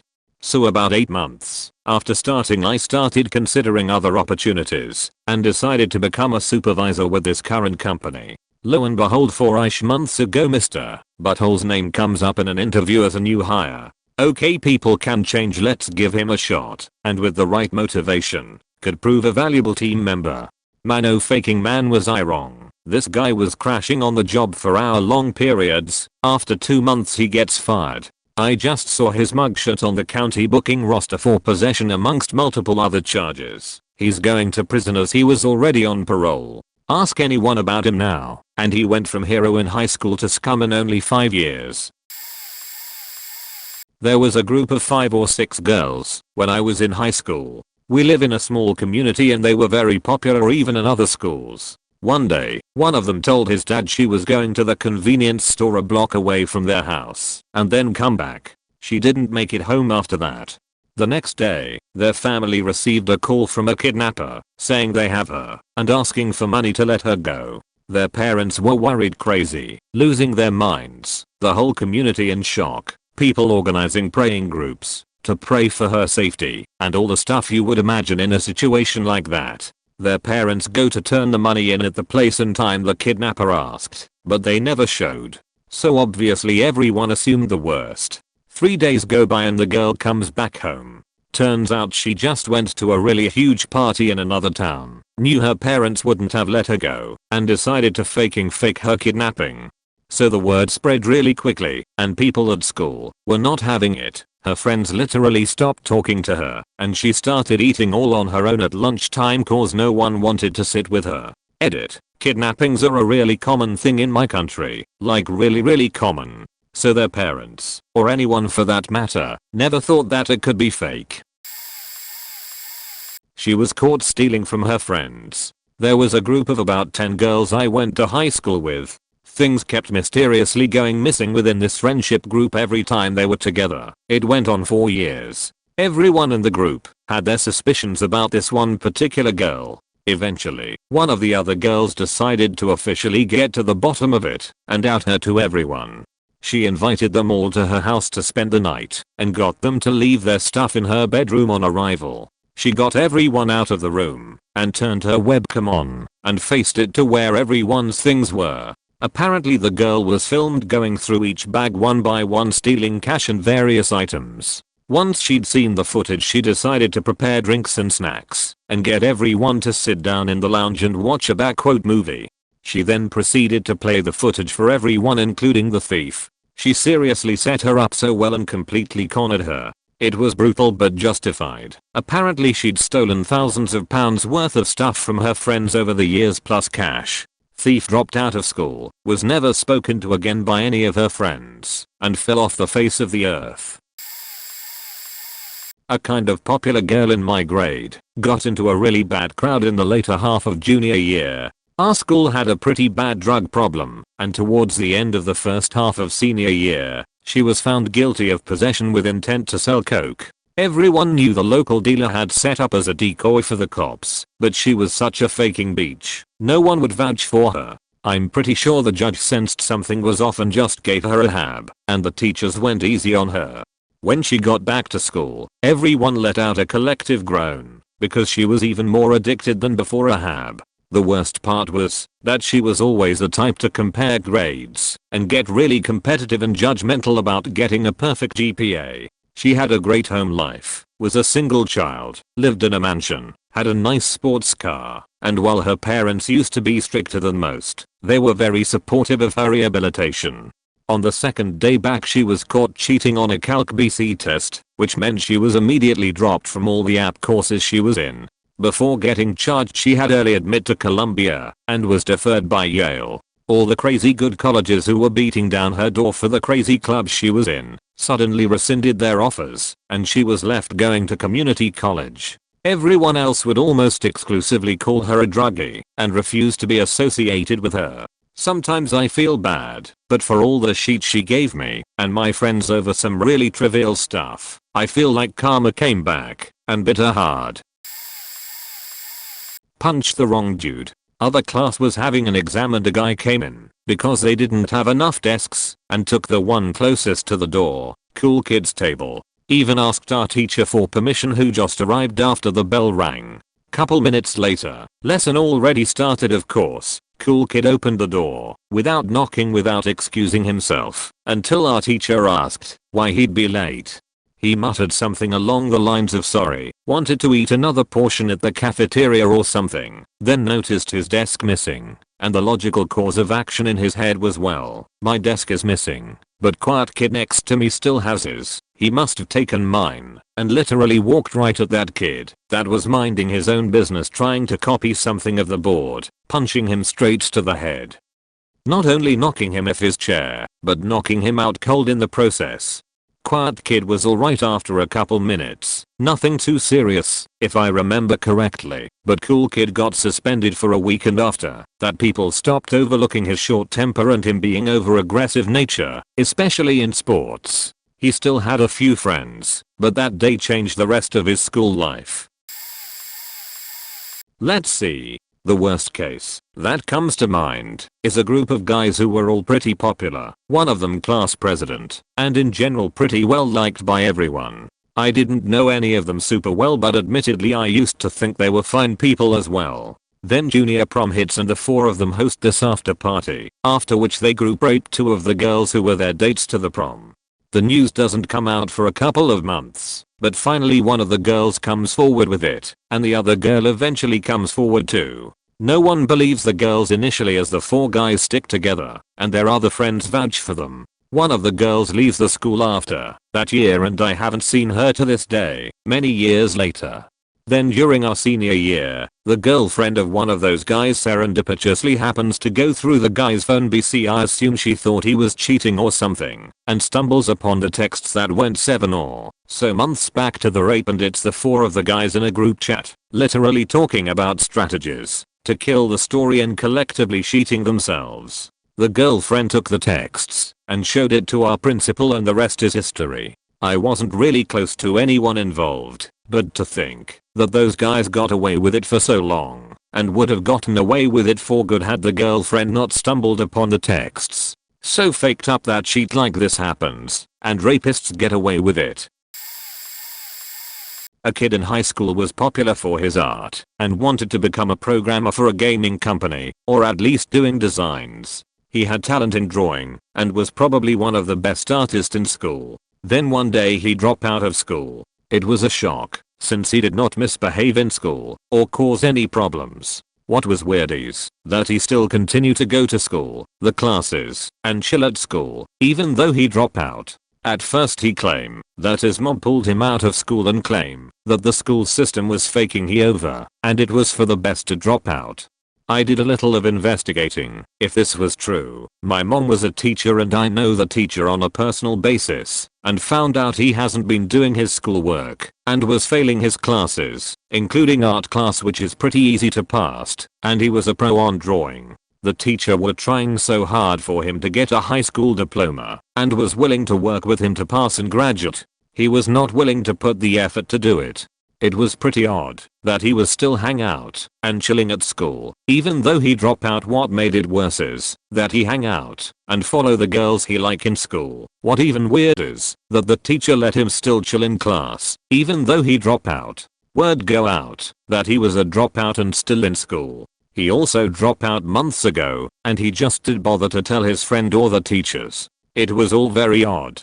H's friends and classmate outcast him because it was so weird to have his hangout in school and act like he was a student. We even told him to leave because he was being creepy to the girls, because he was following them around and he shouldn't be in school. His friends stopped talking to him, and most of us were getting ready to graduate and going to college. We all thought his sob stories was a lie and that he was a dumbass for dropout when the teachers were giving him a chance to graduate. What pissed us off the most is that he went to the graduation ceremony, dress up in cap and gown, and pretend he was going to graduate with all of us. It is always surprising to see how American HSs work. I'm currently 23yo and studying in college. I have never experienced nor heard about shit that you write about in here, like damn. In Europe, or to be exact in the Czech Republic, sure there are popular kids. Shit, I can think of myself being popular in HS, or so I've been told. I think the main difference here is that the unpopular kids, let's be real here, people with mental/physical disabilities, introverts, poor kids, people who cannot really socialize well and aren't used to how socializing work basically, are not necessarily bullied or made fun of. Or at least not to the point you guys are writing about here. Different country, different habits, yeah, but reading this, I just cannot think of myself as a student in America lol. The division between sports, literature, and cheerleading, sorry my grammar and bad choice of words, is so strict that it basically divides the students into different societies and basically one's more famous and one's less famous. Or am I wrong? I'm so happy to have studied and being in EU, as I'm so frightened every time I read about how fascistic the regime there is. Just to confirm what I'm saying here, there's a story from me about a popular kid. Just so you guys don't get confused, most of the times I know it's an American commenters when you write high school. In EU or in the CR we got preparation HS for college, which don't look at all like an American HS, and then normal HS, that seem more like small colleges. It's safe to say a Czech student does not encounter a campus until he goes to college basically. Popular kid in our school. Tall, muscular, cute, everything the girls want, right? He has everything, good parents also, and is getting straight A's. He was rude to anyone unpopular, and was always kind of sexual. Due to the fact EU has such limitations until 15 yo. Thanks God really. So he was always like, yeah, I faked that girl, yeah, this girl sucked my dick so good I had to jizz on her face and this kind of shit. Well, it turned out he did an oopsie when hitting on a popular girl.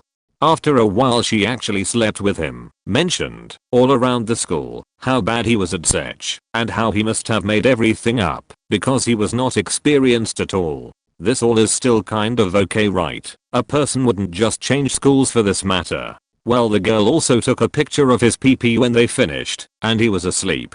It was really tiny. The picture was reserved for girls only, and even though the girl wasn't a cunt and didn't send the picture all over the school, everybody just knew he was on his last year, senior year, so he didn't change schools, but damn was he silent and not socializing from that point on. Compared to her stories it's kind of whack, but still makes me laugh up to this point. Guy who was bragging about his dick slapping girls' faces and how he couldn't fit and some girls get totally destroyed by his own mistake. There was this guy duo in my middle school who were a bully to everyone. Let's call them Abe and Andres. Abe was a type of bully who was straight up an asshole and physically aggressive to pretty much everyone, especially to the girls for some reason. The popular kids kept him around so they don't get beaten up. Riz on the other hand was an absolute ass kisser of Abe. He pretty much followed him everywhere he goes and picked up few of Abe's behavior himself. One day, as I was exiting the faculty office, me and few other students heard a really loud crack and laughter coming from the hallway. We went there and saw Abe was laughing real hard by the opened window, face all red, while looking down and pointing to the basketball yard just outside. You see, we were on the second floor and the basketball yard was right on the first floor by our window. So when we looked down below to where he was pointing, we saw his half laying down in a weird position. The way his legs bent didn't look quite right. It didn't take long for the teachers to come and for the rest of students to crowd. Apparently Abe goaded Riz to jump from the second floor for shit and giggles. It was unclear whether Riz jumped himself or Abe pushed him off. Everyone absolutely avoided Abe after the whole incident. He got expelled, moved away few months after that. No one heard from him again. Riz on the other hand, walked on a limp for few months, though at that point the popular kids already lost interest on him and never included him again. Edit. Sorry for the grammar. English is not my first language. Not mine but my younger brother's school. He's finishing up middle school. I'm early in college. There was a guy, pretty well liked by most people, in 7th grade. The middle school didn't really have a huge social pyramid, just different groups. Now this kid was basically in all of them. He made friends with a lot of people and played a couple sports. Tennis was his favorite. The school's spring dance was coming up and he asked a girl to it. He'd been waiting for the perfect chance for a while because he really wanted it to be special. I'm sure that he wasn't happy when he received no as an answer. Now this only gets worse as he lets his emotions dictate his life and slowly spirals into depression and picks up an addiction to pain pills. He's still in 7th grade at this point. One day, May 25, 2018, he finally snapped and brought 2 small pistols to school. His main target was the girl, but he really just wanted to go for mass chaos. He brought the guns into his science class, the one he and the girl had together, and when she was up talking to the teacher he left to go to the restroom. He grabbed the guns from his locker, went back to the room and quickly opened fire. The girl took around 7 bullets and the teacher took around 3 before he jumped up and hit the shooter in the head with a basketball that was next to his desk. The kid is now in a mental hospital and goes between it and juvie. He wasn't tried as an adult because no one died. She, wasn't necessarily popular, but she was pretty well known and generally liked. Good kid that meant well, but that quickly went south when she started hanging out with the wrong crowd. People that unfortunately validated a lot of bad stereotypes. Now A could be as dumb as rocks sometimes, but she wasn't that stupid. At least not until she joined that clique. She was always gullible though, and known to agree to poor decisions if she was egged on. And egged on A was. One day I came into school and a mutual friend, B, pulled me aside during gym and told me about what happened the day before after school got out. B went for a walk in a public park and spotted A and the clique in a not so discreet clearing just past some bushes. It's a spot known for hookups and drug deals. B figured she'd stick around in case it was something shady and the cops needed to be involved. She hung back where she could see them, but they couldn't see her and listened in. The group bet A to suck off her dog, who was present at the time, for $20. B stood there frozen in horror and shock as A got down and blew her dog. And I don't mean a quick few seconds. I went for it until the dog finished. It didn't take long, but seeing something like that is an eternity of life-scarring imagery, no matter how long it lasts. B at some point made a noise and they noticed her there, but had no idea how long she'd been there or what she saw. B was so distraught by the whole thing that she had told someone else before me, and that someone told another person and the rumor train started. B initially told the story to me 3rd period, so around 11 AM, and by 9th, close to 2 PM, I had heard it from at least 20 other people with some minor iterations. Everybody knew by the end of the day. I'm pretty sure teachers had even caught wind of it. Her and I shared 9th period together, and the girl was distraught and close to the brink of tears. She asked me if I had heard, and I tried to soften the blow by saying I knew something had happened, but not her experience of the events. She felt the need to defend herself, so naturally I thought she was going to tell me the whole thing was a lie. She did not. She confirmed the whole story. She was very much sober and in a clear state of mind when she blew her dog. She just wanted to clarify that she did it for $20 in Chinese food. Out of morbid curiosity, I asked why she did it. She gave a long run around trying to justify it, but the gist of it was $20 is $20. She was hungry and the walk home was 30 minutes minimum, and her dog seemed to enjoy it. She eventually asked me who told spread the story, because B denied doing it, and A believed her because 1, they were decent enough friends and 2, it was a park where anyone who knew about the clearing could have seen what happened. Never told her, and kept it to myself until after graduation. Her reputation was forever tainted by the whole thing, and instead of ditching that clique, who thought the whole thing was hilarious, but felt a little bad A was upset, she doubled down, and stuck with them through the rest of high school. Her grades dropped, she ditched class frequently, she'd show up high or hungover, she'd gotten herself into a bunch of other situations that blew up, not to that degree, but yikes, and leaned into the other rumors. She was still sweet at heart, but after that year I didn't really see her much apart from the hallways and sometimes lunch or gym, if she decided to show up. No idea where she is now. My high school was an assortment of different types of popular kids. A lot of the sports players I knew are working manual labor, nothing wrong with that, or are addicted to drugs, or have kids. The guys that were wrestlers are really the ones that are struggling. Story 1. In high school though there was this one guy. He had the beautiful / hot girl of the school, was a good fighter, and an overall friendly guy. Everyone that knew him generally liked him. Personally didn't care to know him or know him at all really. This popular guy had a best friend. His best friend in high school was the kind of person everyone knew deep down was gay. Also nothing wrong with that. Nobody said anything, but you just knew. Well, popular guy never believed his best friend was gay and would stick up to anyone who did happen to say anything for messing with him. His best friend who everyone knew was gay never really said anything about it. One day we are in the hallway and his said best friend came out to him and admitted he had a big crush on him their whole lives. Friendship ruined because friendly guy beat him up after that. Friendly guy graduated and knocked his hot girl up and is now a pro boxer / fighter for a little place in my state called Rough and Rowdy.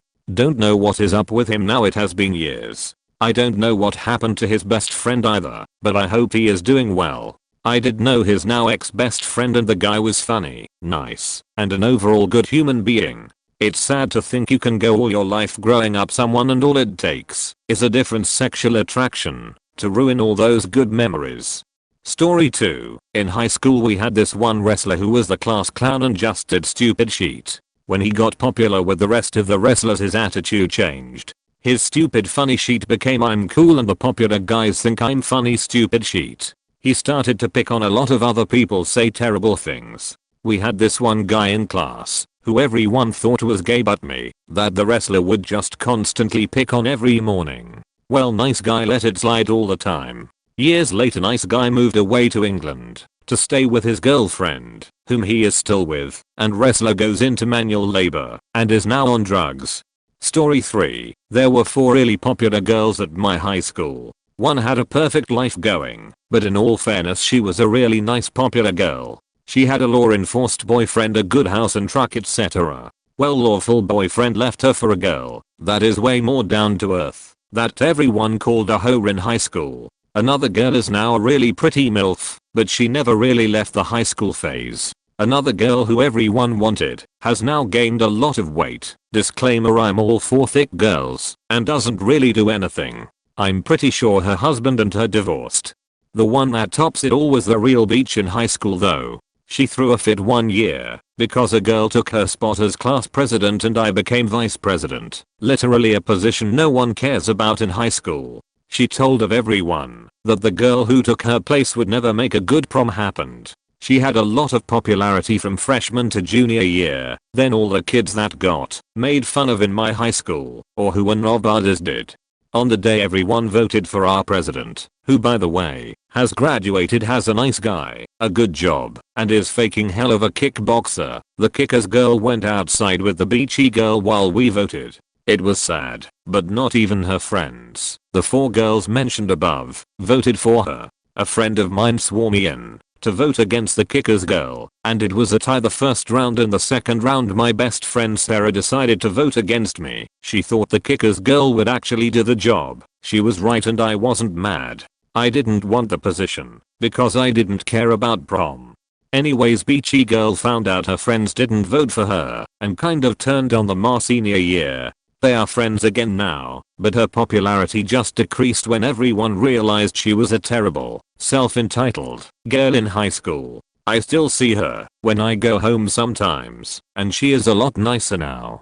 She and many others grew up. Popularity ain't the damnedest thing until it doesn't matter anymore. Personal story. Wasn't popular high school, was boring. In college my 5th year, and loving my life. I miss my old high school friends a lot and wonder how many others are doing, even if we hated each other.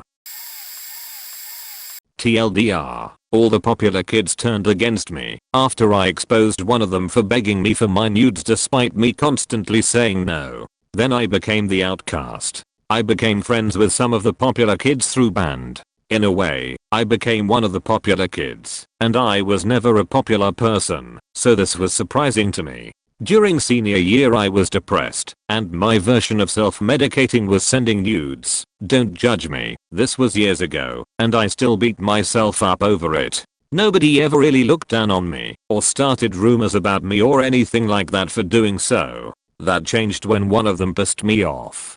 At the very end of senior year I got a boyfriend, and I was very excited. I told Twitter about it, and one of the popular guys I was friends with asked me for nudes again. He followed me on Twitter, so I just reminded him that I had a boyfriend and I wasn't going to send him anything. He kept going on and on about how he wanted nudes from me, and I ignored it until he said just one more for old time's sake, and for some reason that struck a chord in me. I decided to blast him on Twitter. I posted the screenshots of him begging me for nudes despite me saying no. Then suddenly, everyone turned against me. This is how I found out that everyone knew about my nudes and everyone secretly thought I was a slut for it. Even the people I thought I was closer to. I became the topic of conversation on high school Twitter. Everyone calling me a slut and a thought and whatnot. People were making cruel jokes that made me realize that they were making fun of the pictures and videos I sent. All the attention I got was fake and aroused to get me to send more nudes to make fun of. More people had seen them than I thought too. People I didn't even know came out of the woodworks to join in. There was even a faking hashtag. The guy begging for my nudes told me to take the screenshots down because he was just joking, and the girl he liked saw the screenshots and got mad at him about it. He also told me that parents are involved now, but I never saw any evidence of that. I lost almost all the people I thought were my friends. I'm only friendly with one of them now. He was the person I felt I had the most real friendship with. When all of this happened he stayed quiet, but he favorited a few tweets, so I knew he was watching, but never said anything. I think he ended up apologizing a few months later. The guy who was begging for my nudes and I are for some reason friends on Facebook. The other day he liked a picture of myself that I posted 3 months ago. Seeing that notification threw me off and reminded me of a lot of feelings I thought I had forgotten. I still have memories of what people said and did to me that I desperately want to forget. I get genuinely mad at myself for it and so embarrassed in my own head that I just want to cry. It was a bad time lol. She had sex with one of the popular guys at a party, and when she got caught coming home late by her parents, said she was raped and named the guy. If it matters, this was in 2007. It soon came out that she made the whole thing up and he didn't get in trouble.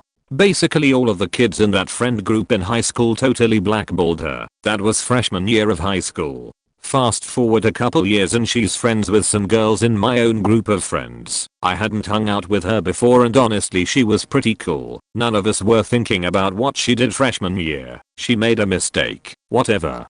Senior prom happens, and we're at an after party. Everyone's having a good time. She tells a genuinely nice guy that she made him, like straight up Regina George style. She said the only reason he made all these friends was because she had a crush on him a couple years ago when she went to homecoming with him, then left him to go make out with her ex-boyfriend. People obviously knew it was bullshit, cause that guy was the best and that's why we hung out with him. But whatever, it's prom and she was drunk. People got over it. Now it's sophomore year of college and my friend group is still pretty tight. We all take a trip to this girl's lake house and one of my more introverted friends comes with us. He didn't know everyone there, but a number of people came up telling me how funny he was and we should bring him around more often. She's talking to a few people, he wasn't around, and starts saying that he's kind of a waste of space, which is a pretty shitty thing to say. A couple of our friends got really upset about it. She got defensive and wouldn't back down. Ended up in a big argument that kind of ruined the trip. Meanwhile I'm pretty sure my quiet friend heard about T because it was really hard to get him to come out to parties with us after that. This was the point when I actively decided I wouldn't be friends with her anymore. Some people got over it somehow and hung out with her more, and by a couple years later she had grown apart and didn't really come around anymore. I think she's just a self-centered person and it's less about forgiving her at this point and more just recognizing that's just who she was.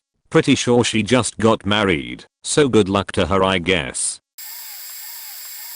In 8th grade I was one of the popular kids at school. That is, until I decided to make out with a boy that was supposedly my boyfriend. It was Halloween 1992, I went trick or treating with my best friend, her boyfriend and my little boyfriend. We were all 12 and 13. We went to the park and I had my first kiss. It was hot and heavy, hormone city, and I let my boyfriend touch my boobs. Fast forward to a few days after, all of a sudden, everyone in my 8th grade class shunned me. I went to a small Christian school so there were only 30 kids in 8th grade, and I had been in school with these kids since kindergarten. That turned out to be the worst year of my life to date. All my friends refused to speak to me. They would whisper and snicker when I walked by, and I never understood or knew what had happened. I used to go home crying every day and contemplated suicide many times. Teenage girls are dramatic as fuck. Fast forward to 2007/2008. The boy that I kissed that night found me on MySpace. We chatted, happy to be back in touch, and he invited me out to drinks at a nice restaurant by the beach. We had a cool little date. It was more of a friendly reconnect than a sexy date. At the end of the date he walked me to my car and says, I have something I want to tell you. I've been feeling bad about this for years and I want to apologize about something I did. At this point, I'm completely confused and have no idea where he's going with the sudden airing of his dirty laundry. He says to me, "Do you remember 8th grade? I know why everyone stopped talking to you. It was my fault. I said something to Brian, his best friend back then, that I should have never told him." He went on to tell me that after we made out, he and Brian went home. They lived across the street from each other. He told Brian that we made out, and he touched my boobs. During that conversation, he told Brian that when he touched them, I didn't have any nipples apparently. Brian ran with this information and basically told the entire 8th grade class that I was without nipples, which led to me being socially outcast for the rest of the year. Upon hearing this confession, I could do nothing but burst into a fit of giggles. Mainly because of how ridiculous 8th graders are, but also because I was happy to finally have an answer to one of my life's mysteries. TLDR, I was popular, then got shunned by my entire 8th grade class because of a rumor that I didn't have nipples. Rape and drugs? Not really the popular kid, but it was pretty hush hush. The adults did a good job keeping things under wraps. Some context: I went to a very cool magnet high school in the valley. It was for the outcasts, creative types. We had no jocks or popular girls, although the theater kids did try lol, but we always took them with a grain of salt, but no real bullies. Honestly, it was like High School Musical. At lunch people would break out into song and dance. Super awkward always. Anyways, everyone pretty much had respect for everyone, so gossiping wasn't really a thing. Well, it's still high school lol. But there were murmurs of this couple. The girl told her friends and they confirmed to her that abuse had happened to her. Because we were kids, and what do we know about mental/sexual abuse at that age? But she really was made to feel very uncomfortable, and apparently he was on drugs. She never knew what kind, but she had implied it. So everyone avoided the kid like the plague, because nothing could be truly confirmed. So people were scared of him/just didn't want to get involved. Teachers got involved after a while, because I think someone must have said something. He started telling people that she lied, or the situation was misunderstood, and said she was crazy, and broke up with her. So everyone avoided her cause same reasons and too much drama. They apparently were on and off for a while, and complained about one another, or would try to make the other jealous by getting in different relationships. The last thing I heard was that one or both of them got into physical altercations with the other and would beat each other up. Super toxic. Honestly, they would use their friends as leverage when arguing. Eventually everyone avoided them both till he left the school. Nothing was confirmed or denied. No one knew if he was kicked out for that stuff, or he left of his own will, but like I said, it was a different school. If you can't keep a high grade point average consistently throughout all your classes, you will get kicked out. So that also could have happened. It was common. Background: this was during 8th grade. She was a cool girl, every teacher's favorite, except for music. I was. Some of us didn't like her because of that. She looked so innocent, but everyone in her family was annoying to, so the apple doesn't fall far from the tree. She got the spotlight when schools did the walkout for Parkland. She was president of student council and #1 in our class. And if you were doing better than her, she would get mad. Okay, story time. Her and her ex broke up a year ago. Her ex is pretty cool, we still talk. I don't have a snap, but this is what my friend told me. She got jealous when her ex took a picture with a girl on his back. She go on Snap and talk about him and saying that he can tell all his dick rider friends. He exposed her talking about the time she suck his thing 3 times and how she let him go down on her. After that we did not like her, and we are waiting for the day she gets exposed.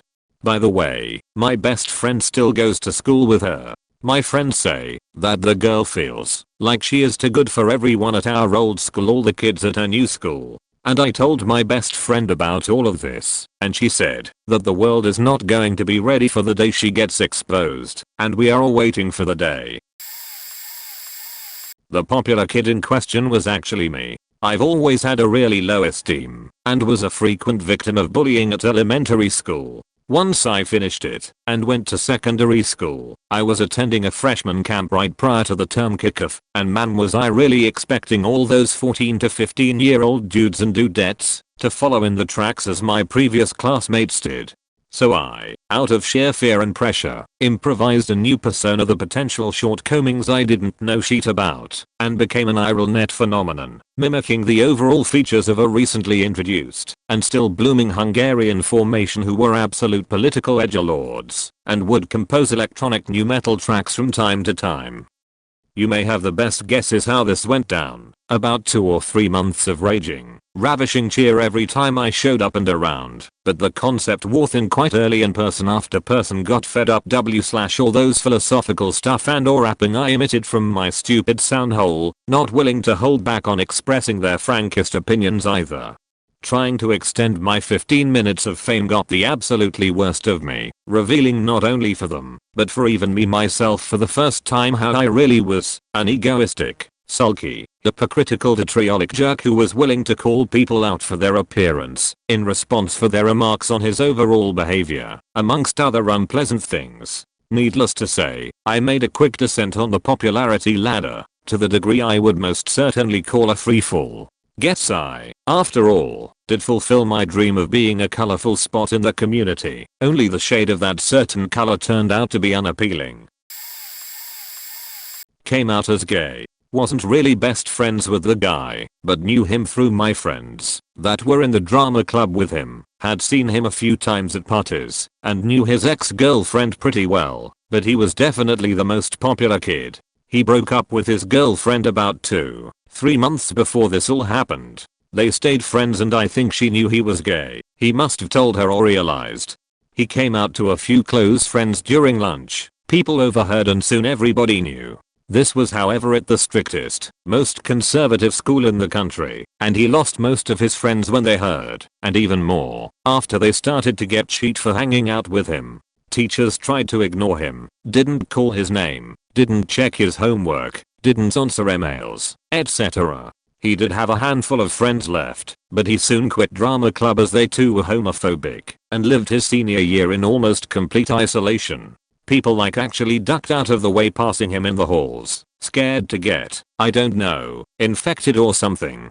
He completely closed off during that last year, didn't have any friends, always had in earbuds or headphones, always wore dark, unnoticeable clothing and never saw him during lunch. I didn't see him open his mouth that whole year. Nobody tried to be friends with him, and he didn't try to be friends with anybody in return. I did look him up recently, and saw he has a boyfriend, so I hope he's happy. I was the popular kid that became an absolute outcast, though I admit it was probably deserved at the time. I had quite a lot of friends, everyone knew me as a preppy kid. I drove a brand new Dodge Charger, threw money around like crazy, and paid people to do stupid stuff. Looking back on it, I was actually just a dick. Well, one day my best friend who I drove home from school every day, and I had an argument and almost came to blows. How I should mention that at that time I was experimenting with drugs, Xanax, Klonopin, and oxycodone specifically. The next day I went to school high out of my mind on Xanax to the point I had to lean on the wall to stand up, and fell down the stairs a G times going from class to class. Between classes I go up to my best friend to apologize for what was said the previous day. He wanted none of it as he could see how obviously messed up I was. I in a drug-fueled madness went off about this, screaming and cussing like a crazy person. Remember, I could not hardly walk nor be capable of fighting anyone. He turns around and begins to give me quite the ass kicking until other friends finally pulled him off.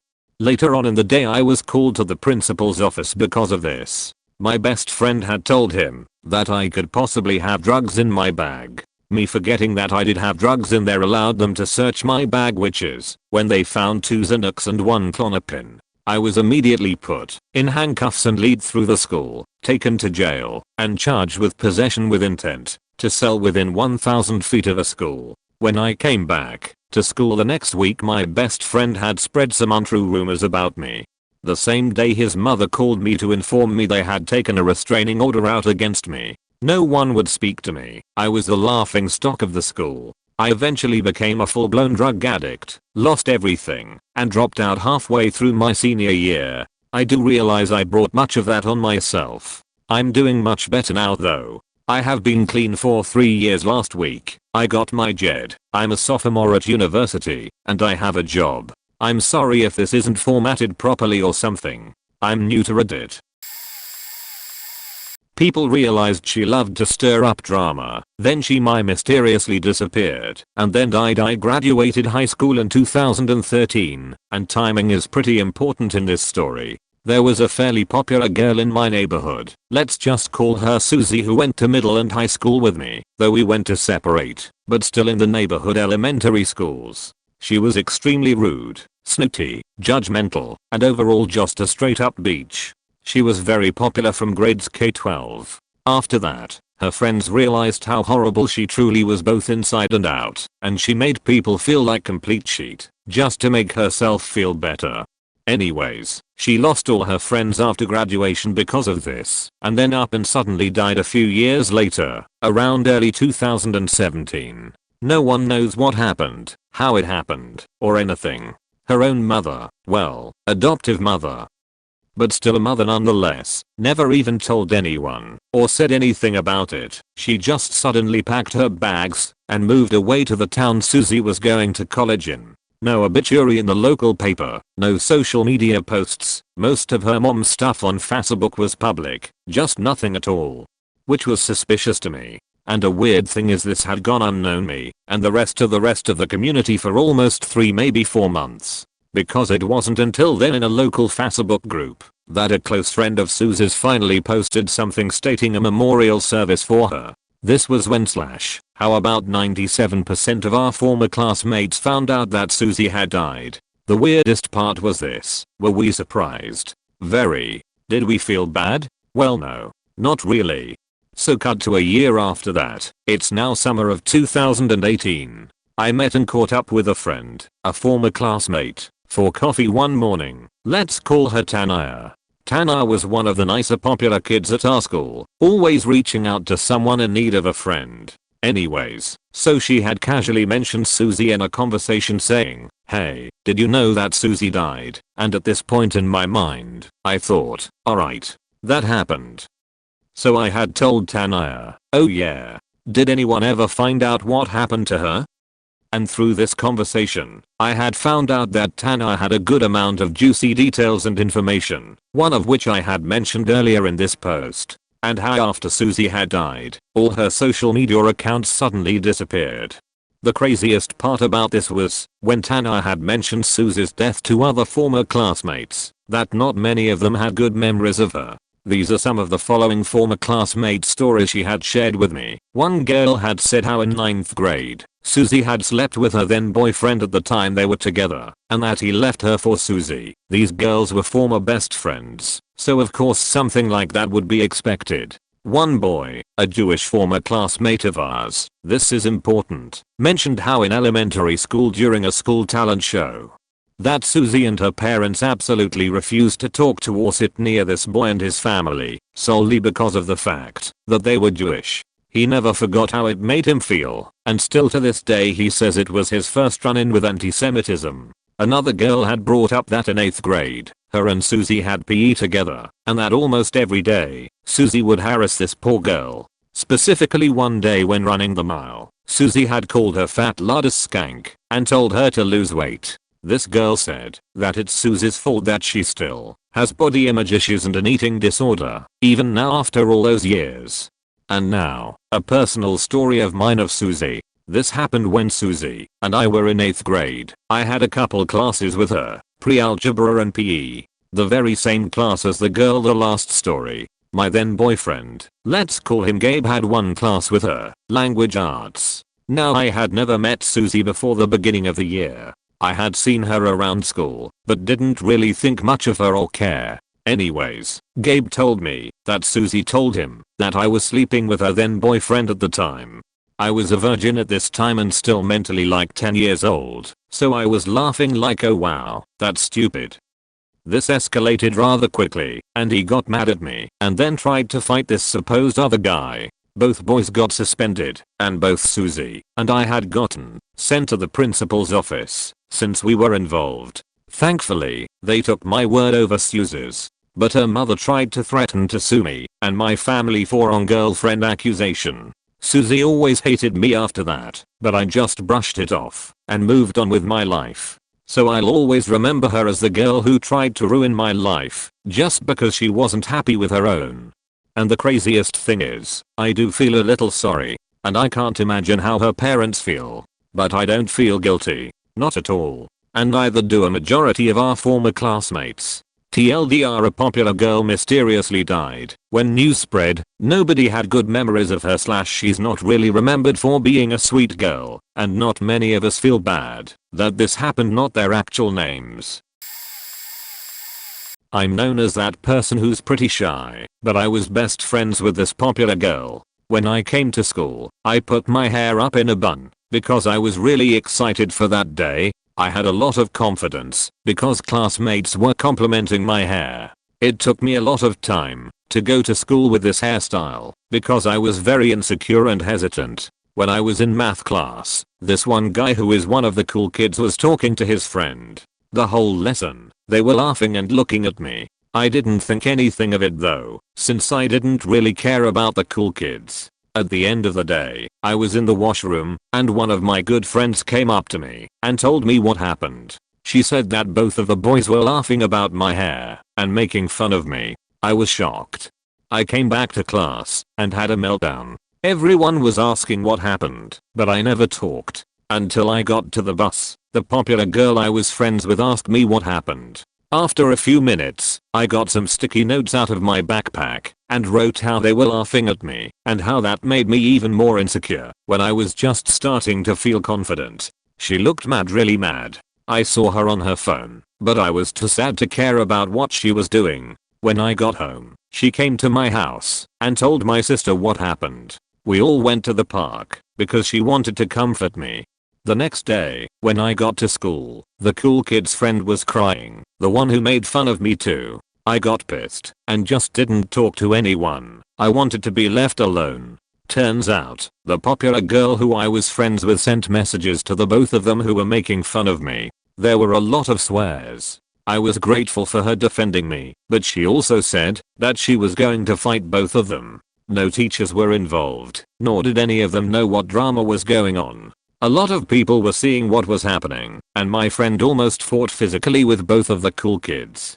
After a few days, the drama kind of cooled down, and the cool kids who made fun of me only had each other to talk to. No one else wanted to talk to them. A few weeks later though, they got their reputation back and everyone started to hang out with them again. This drama left me with a lot more insecurity. Whenever they laugh, I get scared and sad, thinking that they're laughing at me. There was this girl I knew from elementary and middle school, not very well, who went to high school with me, and we became friends because we didn't know anyone else at the school. I was really close friends with her freshman year and she became very popular in school. Eventually our friend group grew, and there were a lot of people hanging out with us. I didn't take long to realize that many of the guy friends in our group had a crush on her. She used this to her advantage and kept getting guys to follow her. People came and went, and every other day there was drama about some guy she dated who it didn't work out, or people were isolated from our group because something went down. The point is everything revolved around her. When I liked this girl, she hung out with her a lot, although she was putting in a good word for me. She, the girl I liked, found out I liked her, and it was an embarrassing rejection. Even more so that she continued to hang out with her and invite her into our friend group. The two had friend breakup about every other week and would constantly go from talking shit about each other online to being best friends again. Every time a person would criticize her, including me, in a non-aggressive way, she would isolate them and demand an apology and pretend the event did not happen. She would inject herself into any situation in the school and create drama. She was constantly insecure about being a freshman and would always try to pretend she wasn't. At this point she became fairly well known around school. I had had enough of the manipulation, lies, and the fact that I had no relation to anyone in this group other than this girl. I tried to end the friendship, but a friend of mine told her what I was planning, and it was cut off. After being completely isolated by everyone in my friend group and having intense arguments, the entire group exploded, leaving the girl without a primary group. Sophomore year saw her get a new friend group emulating the plastics from Mean Girls, this time being made up of girls and not guys who liked her. The guys who had a crush on her were left straggling behind her friend group in hopes of a relationship of some sort. This group would gossip about literally anyone. They also followed me around a lot, or try to get my attention before school started, only to act as if they were not talking about me. The girl I used to like freshman year and her were still friends. At this point she hated me, but would always try to strike up conversations when we were together and act as if nothing really happened. I never understood her because she sent these texts to me end of freshman year telling me that she never wanted to see me again. I'll be honest, I still kinda liked her because she was acting superior only while in her friend group and not individually, but tried to remember what had happened in the past. After a while of the same old things, at the start of junior year her friend group and her seemed to have a shattering breakup, leaving her dejected once again. This time I don't think recovered with a new group. By this point she had caused so much drama or chaos between people to boost her popularity that people had realized what her agenda was. About 3 weeks into junior year she transferred schools. I don't know what happened, and I don't care. All I know is things have become so much chiller since she left. Me. I happened. By being an adult. This is going to be long and anticlimactic, so I'm going to try to be vague. I went to a trade school to learn how to do a couple of jobs. There was a class in a field that mostly has men. There were 3 big shots in the class because they were girls. They hated this other girl, 18 years old, in the class for being a girl, and they couldn't manipulate her. They were very happy she was graduating because they would be the only females left. I joined the class the same week the 4th chick was leaving. They didn't like me one bit and talked all kinds of shit about me just within earshot and pretended like I couldn't hear them. If I acted like I couldn't hear them, they would whisper louder. Those kind of girls who bring others down to lift themselves up. I keep to myself. I don't talk to anyone unless I think they want to talk to me because I know I talk a lot. So after 2 weeks I haven't said a word to anyone, but our teachers were praising me in class. They hated that. They wanted me to quit, but didn't want to get in trouble for bullying. They had actually done it before apparently. They bragged about it to scare me, I think. I was 20, 25ish, wanting a better career and was not about to leave an expensive class because of 15 to 18-year-old girls. It was funny. High school all over again. The boys and men in the class didn't know what to think of me because they heard rumors about how mean and simple-minded I was. Wonder where that rumor came from. Then it happened. One of the 4 instructors asked me how I was feeling when I walked in late. I told him I'm fine. I just had to blah blah blah. Thank you for your concern. You're always so nice. How are you feeling today? You look like you're doing well. How are the kids? Blah blah blah. And we just talked at the front of the class for a bit because I'm a chatterbox. Well, everyone knew they were liars after that, and I made friends with a lot of people. They, the girls, pretend that we were friends the whole time and drug swept it. I didn't treat them any different than I did anyone else. The men told me some of the stuff they said, and we'd laugh about it. They are kids. If anything, they probably learned something from lying for 2 weeks. So no big payoff or anything.